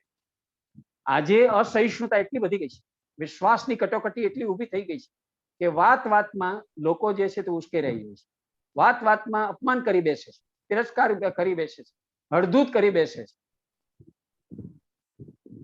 તો આપણે એ વખતે સમજવાનું છે ઉદાસીનતાની ઉપેક્ષા કેળવવાની. આપણું માન અને સન્માન આપણે કોઈના બીજા હાથમાં સોંપ્યું છે? માન તમારે હાથને સોંપ્યું તો કેમ કરી અપમાન છો? આપણે કવિ આ ગાયું છે શ્રીધરાણી. આપણે આપણા હાથે કોઈને આપણું સન્માન કેમ વેચી દીધું છે? તો આપણે અપમાનિત થઈ ગયા.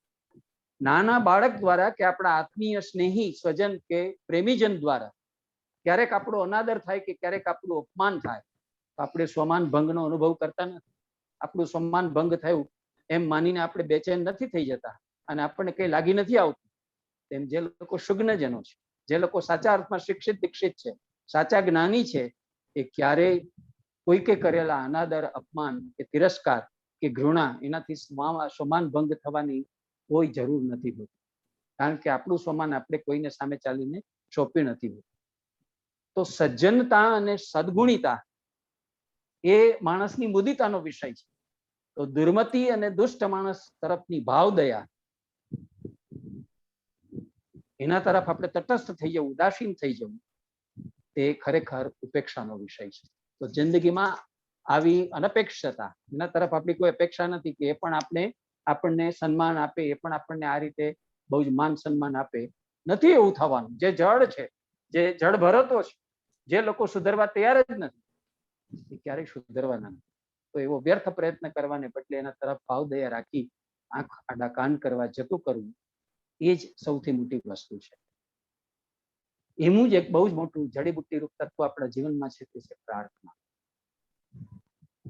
તમે જુઓ કે હૃદયના બધા જ તાર જયારે તૂટવાની અણી ઉપર આવે છે, જ્યારે આપણી પાસે બીજો કોઈ આરોબારો હોતો નથી, જ્યારે આપણી પાસે બીજું કોઈ સાધન નથી હોતું, જ્યારે આપણી પાસે બીજો કોઈ માર્ગ નથી હોતો, ત્યારે એકમાત્ર તત્વ આપણી પાસે હોય છે કે પ્રાર્થનાનું. એ પ્રાર્થના વડે આપણા જીવનનું ધારણ થાય છે, આપણું જીવન છે તે ટકી જાય. લાખો નિરાશામાં એક અમર આશા છુપાયેલી છે, એમ આપણને થાય છે ને આપણે પ્રભુને વિનવી દઈએ છીએ કે આ અંધકારમાંથી તું તેજમાં લઈ જા, આ અજ્ઞાનમાંથી તું જ્ઞાનમાં લઈ જા, આ મૃત્યુમાંથી, આ પ્રકારની મહામારીમાંથી તું અમને ઉગારી લે ને તું અમને અમૃત સમીપે લઈ જા. આ પ્રાર્થના જે આપણા હૃદયમાંથી નીકળે છે. તો પ્રાર્થના છે શું? નિરાશાના ગાઢ અંધકારમાં આશાનું એક કિરણ ઉપજાવવાની જે શક્તિ જે પ્રાર્થનામાં છે ને, એ દુનિયાની બીજી કોઈ જડીબુટ્ટીમાં. હો તારણ હારે એ જગ કે ન્યારે, એમ કરીને જયારે આપણે પ્રાર્થના કરી એના ખોડે માથું મૂકી દઈએ છીએ, પ્રપત્તિ ભાવથી, આર્દ્ર હૃદયે, આર્ત ભાવથી, શરણાગત થઈને જયારે એના ખોડામાં માથું મૂકી ત્યારે આપણે હળવા થઈ શકીએ છીએ. તો આ પ્રાર્થના છે તે બીજું કશું જ નથી. એક ચિત્તની એવી ઉત્તમ વૃત્તિ છે કે જ્યારે એ આપણે ગ્રહણ કરીએ છીએ ત્યારે આપણી બાકીની બધી જ વૃત્તિઓનું શમન થઈ જાય છે. આ પ્રાર્થનાની આપણી જે વૃત્તિ છે તે આપણામાં અહંકારને, ગુમાનને કે અભિમાનને કે દર્પને પણ ઉઠવા નથી દેતી, અને એ પ્રાર્થનાની અંદર જાણે કે મીણ પીગળે તેમને પીગળી જતી હોય છે. તો શું છે આ પ્રાર્થના? પ્રાર્થના ઉર્ધ્વ તરફની આપણી ગતિ છે. બીજા શબ્દોમાં કહીએ તો જગતનું જે સનાતન તત્વ છે, જે પરમ ચૈતન્ય છે, પછી એને તમે પરમાત્મા કહો, પછી એને પરબ્રહ્મ કહો, પછી એને ખુદા કહો, ઈશ્વર કહો, એને વિભુ કહો, વિષ્ણુ કહો, જે નામ આપવું હોય તે તમે, કોસ્મિક કોન્શિયસનેસ કહો, જે નામ આપવું હોય તે આપો. એની સાથેનું તમારું ટ્યુનિંગ છે. આપ જે તારા અંતરનો એક તાર, બીજું હું કાંઈ ન માગું. આપણે જેમ રેડિયો હતો ને, રેડિયો સિલોન સાંભળતા હતા, વિવિધ ભારતી સાંભળતા હતા ને પેલો નોબ ફેરવતા હતા, જરાક અવાજ આવવા માટે, હવિંગ આવવા માંડે, ટ્યુનિંગ કરી લેતા હતા.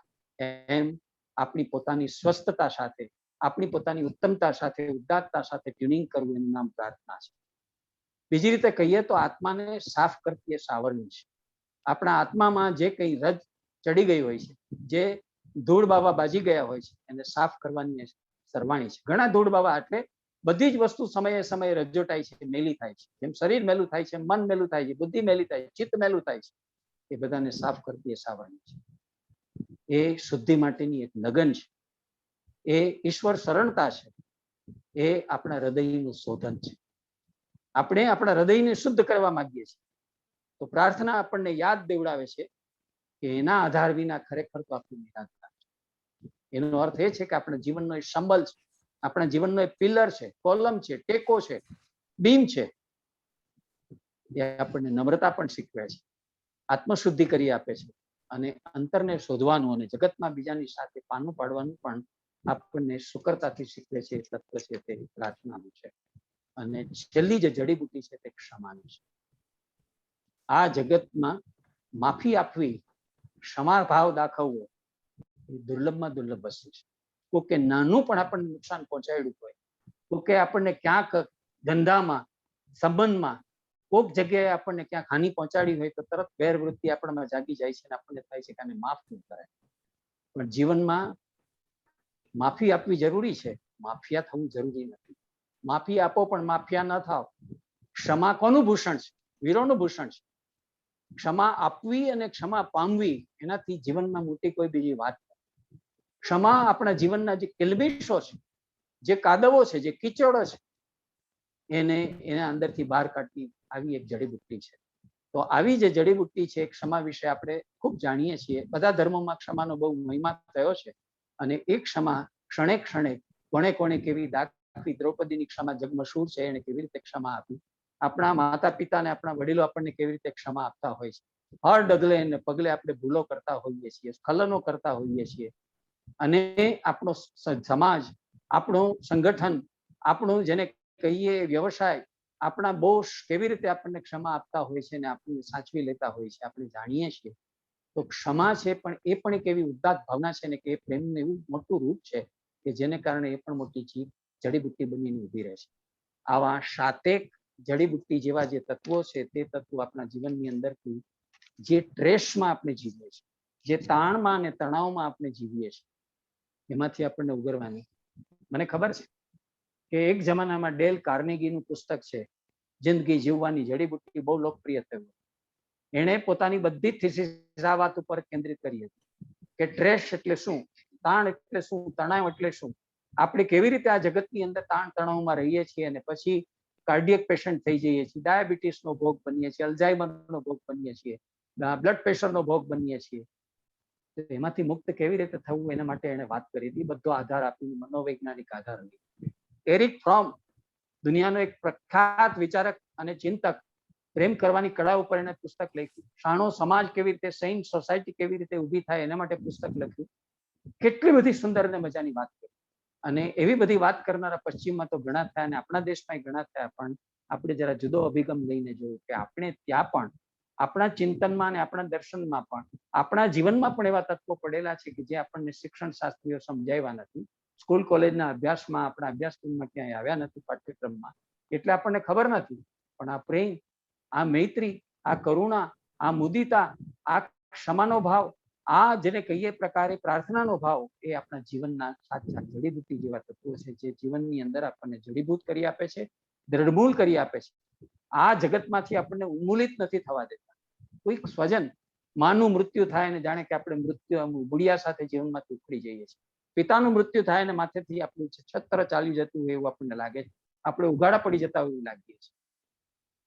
પણ જ્યારે આ પ્રકારની જડીબુટ્ટી ન હોય ને અને આવા કપરા અને વિકટ સંજોગોમાંથી, એવા સમય સંજોગોમાંથી પસાર થવાનું આવે ને ત્યારે આપણને ભાન થાય છે કે આપણે એવા કેટલાક તત્વો છે તે જીવનમાં કેળવવા જોઈતા હતા, અપનાવવા જોઈતા હતા, જેનો મહિમા કરવો જોઈતો હતો કે જે આપણને ટકાવે, નભાવે, સાચવે અને આપણને સ્થિર રાખે.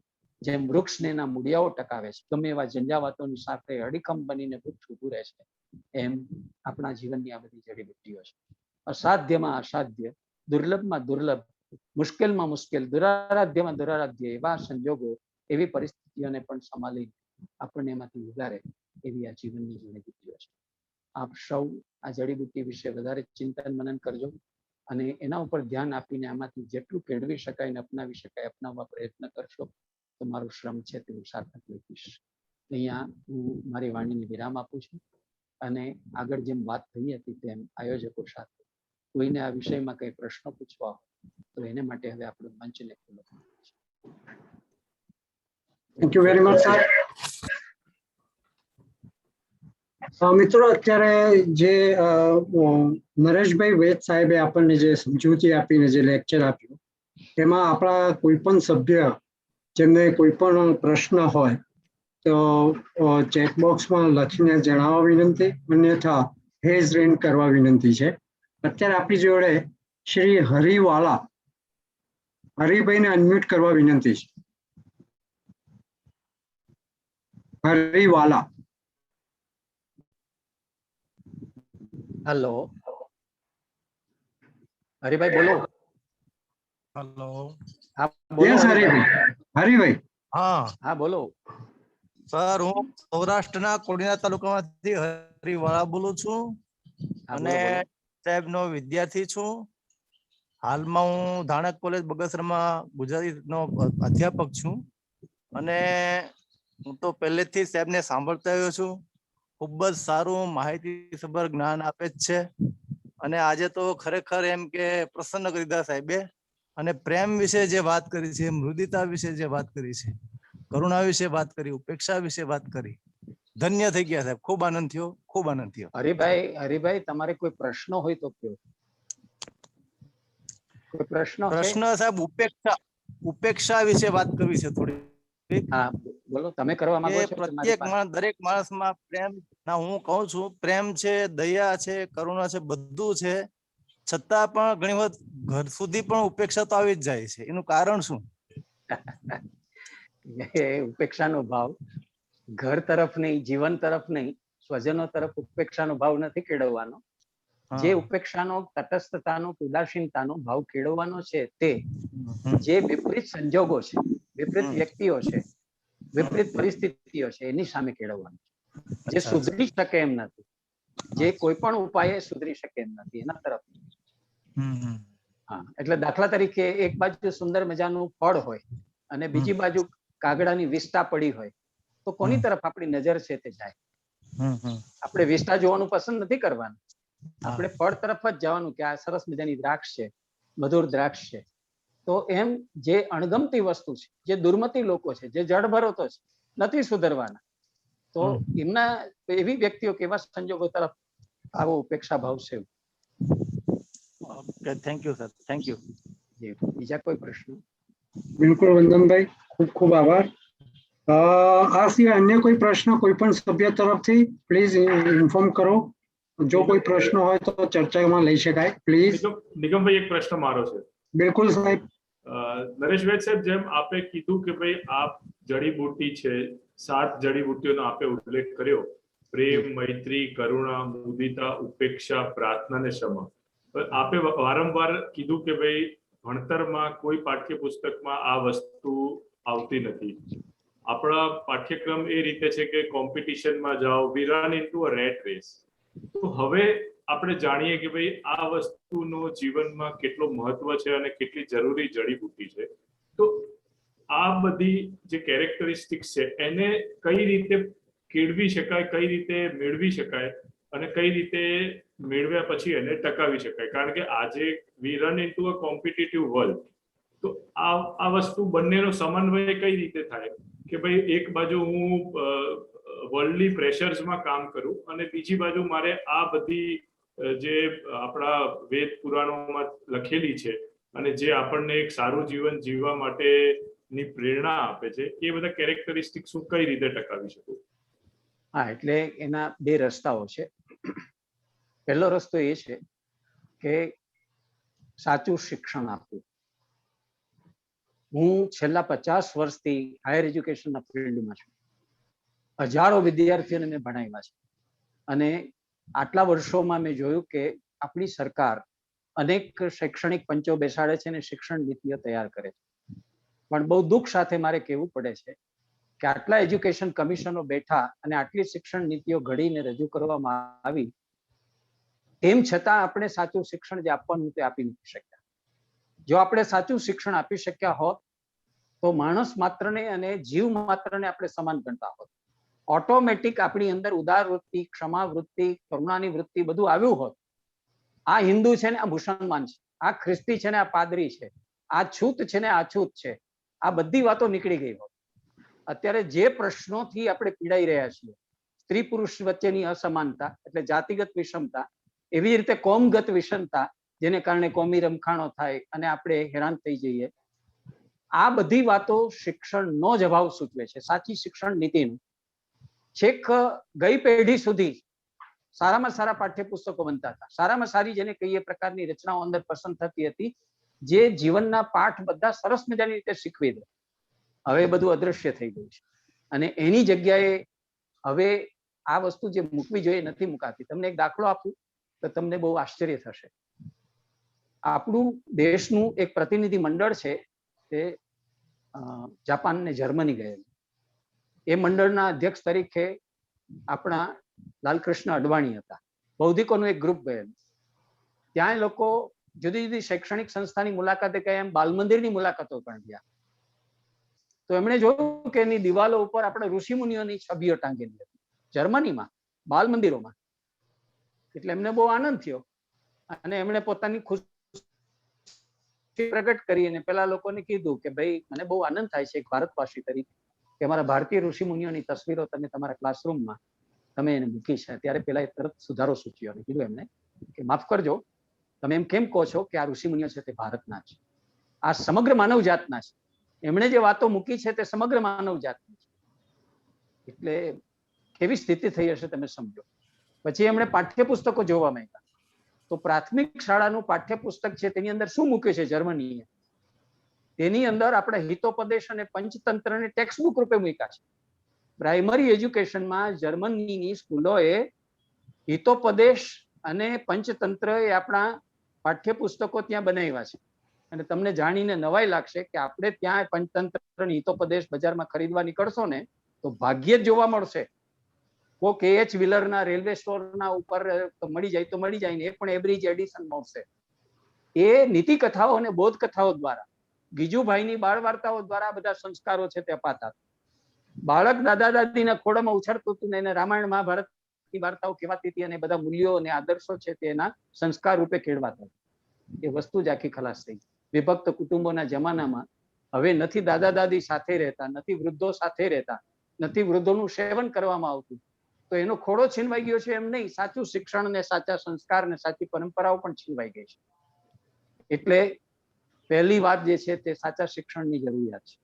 અને બીજી વાત એ છે કે દુનિયાભરની પ્રસિદ્ધ યુનિવર્સિટીઓએ પોતાના અભ્યાસક્રમમાં આપણા ઉપનિષદોને, આપણા વેદોને, આપણા મહાકાવ્યો રામાયણ મહાભારતને દાખલ કરી દીધા છે. ભારતની કેટલી યુનિવર્સિટીઓએ પોતાના અભ્યાસક્રમમાં દાખલ કર્યા. આપણે વધારેમાં વધારે પ્રમાણભૂત ઓથેન્ટિક ટેક્સ્ટ જોઈતી હોય કોઈ ઉપનિષદની, કઠોપનિષદની કે ઈશોપનિષદની, તો એ અમેરિકન યુનિવર્સિટી એડિટ કરેલી મળશે, કોઈ અમેરિકને સંપાદિત કરેલી મળશે. આ કેટલું દુઃખદ ચિત્ર છે. એ જીવન વિજ્ઞાનના ગ્રંથો છે અને આપણે એને વિસારે પાડી દીધા. આપણે એને ભૂલી ગયા કે એ તો સંસ્કૃતમાં છે, એ તો બધા રિલિજિયસ સ્ક્રિપ્ચર છે, શાસ્ત્ર ગ્રંથો છે. સંસ્કૃત આપણને આવડતું નથી, શાસ્ત્રોમાં આપણે અત્યારે જવાનો સમય નથી. આપણે જોઈશું ઘરડા થશું ત્યારે. અરે લાઈફ સાયન્સના ગ્રંથો છે, જીવન વિજ્ઞાનના ગ્રંથો છે, જે તમને જીવનની બધી જ પાયાની વસ્તુઓ શીખવે છે. તમે ક્યાંય અભ્યાસક્રમમાં દાખલ.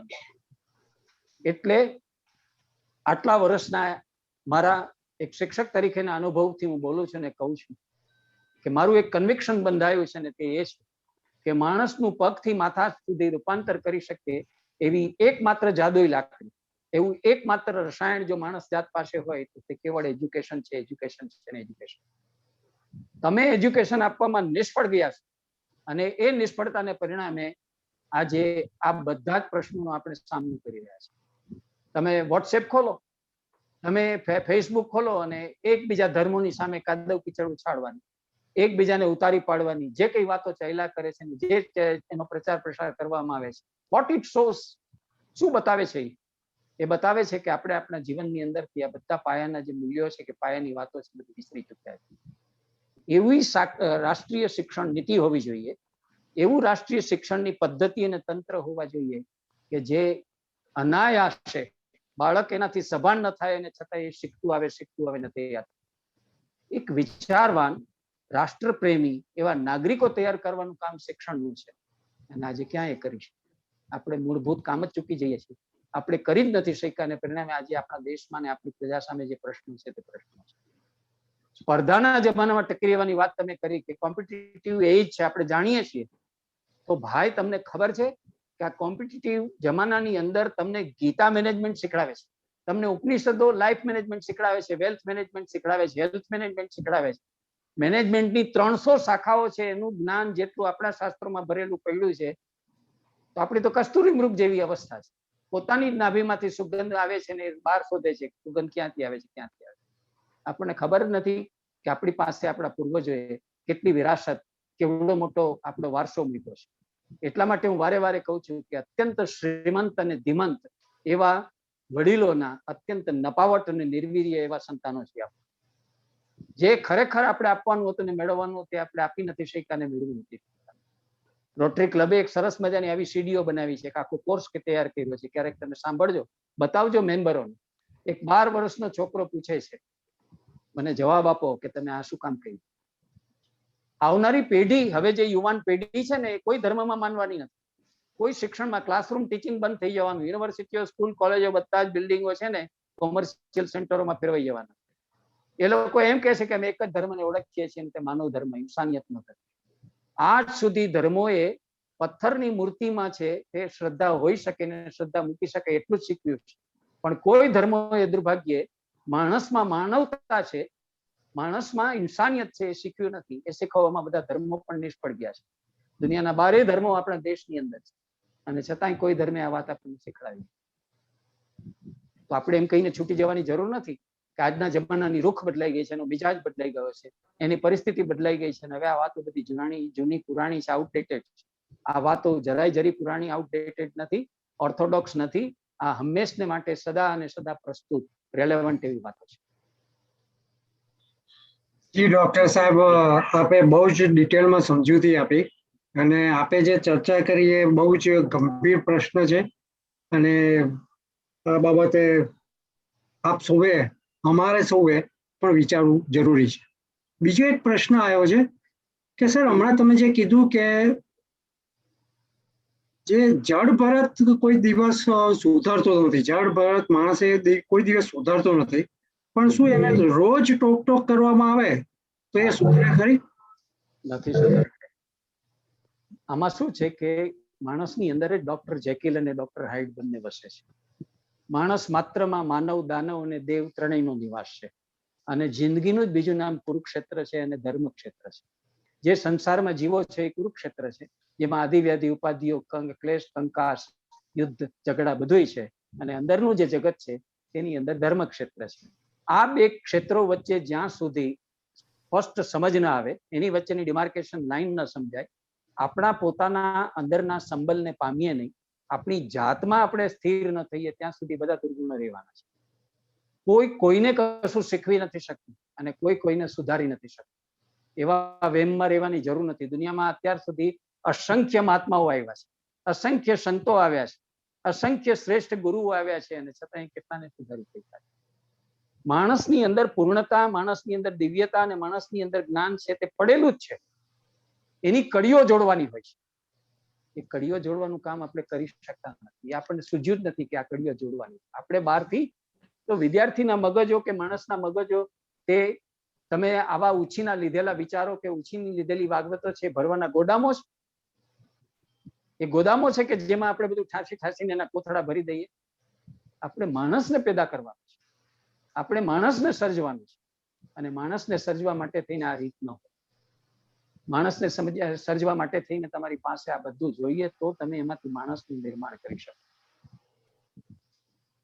Thank you sir. આ સિવાય અન્ય કોઈ પ્રશ્ન કોઈ મેમ્બર તરફથી કોઈ બાકી હોય તો?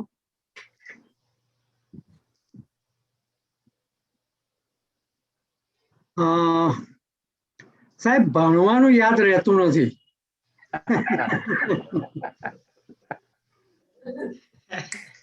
એનો નુસ્ખો બતાવું. દરેક વસ્તુના આપણે ત્યાં નુસ્ખાઓ હોય છે, જેને આજની ભાષામાં જે છે તે જુગાડ કહે છે. આજે નવી ભાષા જે પ્રચલિત થઈ એને જુગાડ કહે છે. તો નુસ્ખો શું છે? આ જુગાડ શું છે? તમે ભણવાનું નથી યાદ રહેતું, એનું કારણ એ છે કે તમે અવધાનપૂર્વક ભણતા નથી, અવધાનપૂર્વક વાંચતા નથી. આજે ગઈ પેઢી સુધી એવા માણસો હતા કે જે અષ્ટાવધાની હતા, શતાવધાની હતા. ગાંધીજી જયારે આવ્યા ને ઇંગ્લેન્ડથી પાછા અને આફ્રિકાથી પાછા, ત્યારે શ્રીમદ રાજચંદ્રને મળ્યા, અને શ્રીમદ રાજચંદ્ર શતાવધાની હતા. એટલે માનવા તૈયાર નહોતા કે કોઈ માણસ એવું કે. એટલે એને કહ્યું કે હું 100 શબ્દો બોલું છું, પાટિયામાં લખું છું, એ પાટિયું તમારા તરફ નથી, મારા તરફ છે. હું જોવા માંગુ છું કે તમે આ બધું યાદ રાખી શકો છો કે નહીં. અને એ જ ક્રમમાં 100 શબ્દો છે જે મહાત્મા ગાંધીએ પાટિયા ઉપર લખ્યા હતા, એ શ્રીમદ રાજચંદ્ર એ જ ક્રમમાં બોલી શક્યા. કેવી રીતે? હજી આજે પણ એવા કેટલાક સાધુઓ અને સાધ્વીઓ જૈન ધર્મમાં છે. હમણાં જ મંગળદાસ ટાઉન હોલમાં કાર્યક્રમ થયો હતો એક સાધ્વીનો. એમણે આ અવધાનના પ્રયોગો શીખડાવ્યા કે તમે કેવી રીતે અવધાન કરી શકો.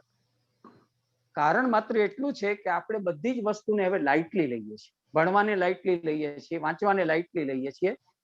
આપણે વાંચીએ છીએ કેટલું? ટીવી જોતા જમતા જમતા જેટલું ટીવી ઉપર જોવાય એટલું જોઈએ છીએ, જેટલું એ વંચાવે એટલું વાંચીએ છીએ. ખરેખર જીવનમાં વાંચનને કેટલો સમય આપીએ છીએ? યાદ રાખવા માટે કેટલો સમય? અને જે કંઈ વાંચ્યું છે એના ઉપર મનન કરવું, એના ઉપર ચિંતન કરવું, એના ઉપર વિમર્શન કરવું, કેટલો સમય આપીએ? જ્યાં સુધી આ બધું થતું નથી ત્યાં સુધી આ કાને સંભળાય ને આ કાન નીકળી જાય.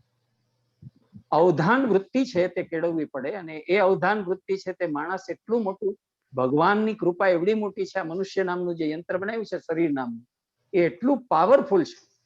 આપણે આપણી શક્તિઓનો કેવળ 5% ઉપયોગ કરીએ છીએ, 95% ઉપયોગ નથી કરતા. એક જમાનામાં નહોતા ચશ્મા, નહોતા જેને કહીએ એવા ટેલિસ્કોપ, તેમ છતાં આકાશમાં રહેલા તારાઓને નરી આંખે આપણા પૂર્વજ ઋષિમુનિઓ જોયા હતા. એના આધારે એ લોકોએ નક્ષત્રોની કલ્પના કરીને એના આધારે પંચાંગ બનાવ્યું. આજે પણ એ પંચાંગને કોઈ ખોટું સાબિત નથી કરી શક્યા. નરી આંખે લોકો જોઈ શકતા હતા. અને આપણે ડાબલા ચડાવ્યા પછી પણ આપણી પાસે આ માઇક્રોસ્કોપ અને આ પ્રકારના ટેલિસ્કોપ આવી ગયા પછી પણ આપણે આ નથી કરી શકતા. તો ધીરે ધીરે એનો અર્થ એ છે કે આપણી પાસે જે કઈ શક્તિઓ છે તેનો ઉપયોગ આપણે કરતા નથી. દરેક વસ્તુની ધાર કાઢવી પડે, એને વાપરીને એને તીક્ષ્ણ બનાવવી પડે. એ કામ આપણે કરતા જ નથી. અને પરિણામે આપણે 95% આ બધી શક્તિઓને વેડફી નાખીએ છીએ. યાદ રાખવાનું કામ બહુ સરળ છે. તમે અવધાન પૂર્વક કરો, 2 વાર 3 વાર વાંચી જાઓ ને પછી ચોપડી બંધ કરીને એક વખત લખી જાઓ. જિંદગીભર તમારા મગજમાં શિલાલેખની જેમ વસ્તુ છપાઈ જાય, ક્યારે ભૂલાય નહીં. 25 વર્ષ પહેલા તમે કંઈ વાંચેલું હોય એ વાત તમને આજે સવારે વાંચ્યું એટલી તાજબથી યાદ રહી. અને ડાબા જમણા પાના ઉપર ક્યાં હતું અને કયા પેરેગ્રાફમાં ઉપર હતું કે નીચે એ પણ યાદ રહી. વોરેશિયસ રીડર્સ આજે આપણી વચ્ચે હોય છે. ડોક્ટર સુરેશ જોશી બરોડા યુનિવર્સિટીમાં હતા, આપણા મોટા દિગ્ગજ સાહિત્યકાર, દંતકથારૂપ થઈ ગયા.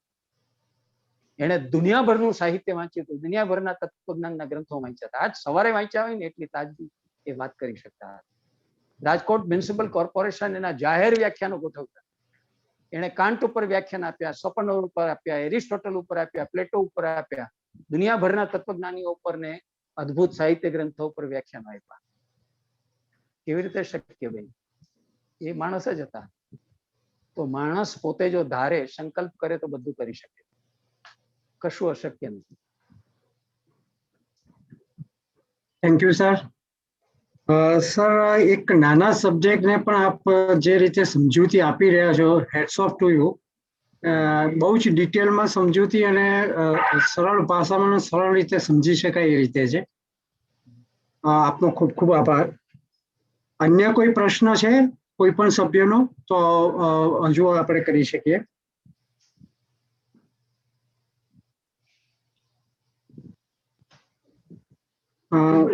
આપણે આગળની પ્રોસિજરમાં લાગીએ સાહેબ. 7:30 થવા આવ્યા છે. બિલકુલ બિલકુલ સર, બિલકુલ. મિત્રો, આપણી જોડે ટેક્સ એડવોકેટ એસોસિએશન લેડીઝ વિંગના honourable secretary madam Kavitaben Patel છે આપણી જોડે. હું કવિતાબેન પટેલને ખાસ વિનંતી કરીશ કે શ્રી નરેશભાઈ વૈદનો મેમેન્ટોથી આભાર વ્યક્ત કરે. આપ સૌની વિનંતી છે કે આપણે પણ વધાવી દઈએ. Thank you કવિતાબેન. And lastly, tax advocate એસોસિએશનના સેક્રેટરી શ્રી પ્રતિકભાઈ પટેલનું હું વિનંતી કરીશ કે વોટ ઓફ થેન્ક કરે. પ્રતિકભાઈ. Thank you, sir. At the outset, firstly, I would like to thank Shri Sunilbhai Keswani, President of the Tax Advocate Association Gujarat, Shri P.K. Soni, sir, President of Gujarat Celltex Bar Association, Anjali Ben Keswani, Chairperson of TAC Ladies Wing, and Convener Shri Vari Sisani ji and Nigam Sir ji for giving me opportunity to propose word of thanks. the eminent speaker of the day, Dr. Naresh Ved sir, for giving his talk on overview of Jivan Jivani Jadi Buti. I would extend our deep sense of gratitude toward the speaker for sharing the knowledge on the topic Jivan Jivani Jadi Buti, which concern all of us. Lastly, I would like to appreciate and acknowledge the strength and support provided by all delegates present here and make our webinar successful. Thank you very much, sir. Thank you Pratikbhai. Thank you. આભાર. નરેશભાઈ વેદ સાહેબ ખૂબ ખૂબ આભાર સાહેબ. નરેશભાઈ વેદ સાહેબ, બંને association તરફથી આપનો ખૂબ ખૂબ આભાર. હું પણ ખૂબ આભારી છું. આપણે સરસ રીતે આ યાત્રા કરવાની તક આપી. જી, આ રમણ ભ્રમણ થયું, થોડું આનંદ છે એનો. Thank you sir. બંને પ્રમુખની પરમિશનથી આ આજનો વેબિનાર હું ક્લોઝ જાહેર કરી શકું છું. Yes sir. Yes. Thank you sir. Thank you sir. Thank you. Thank you.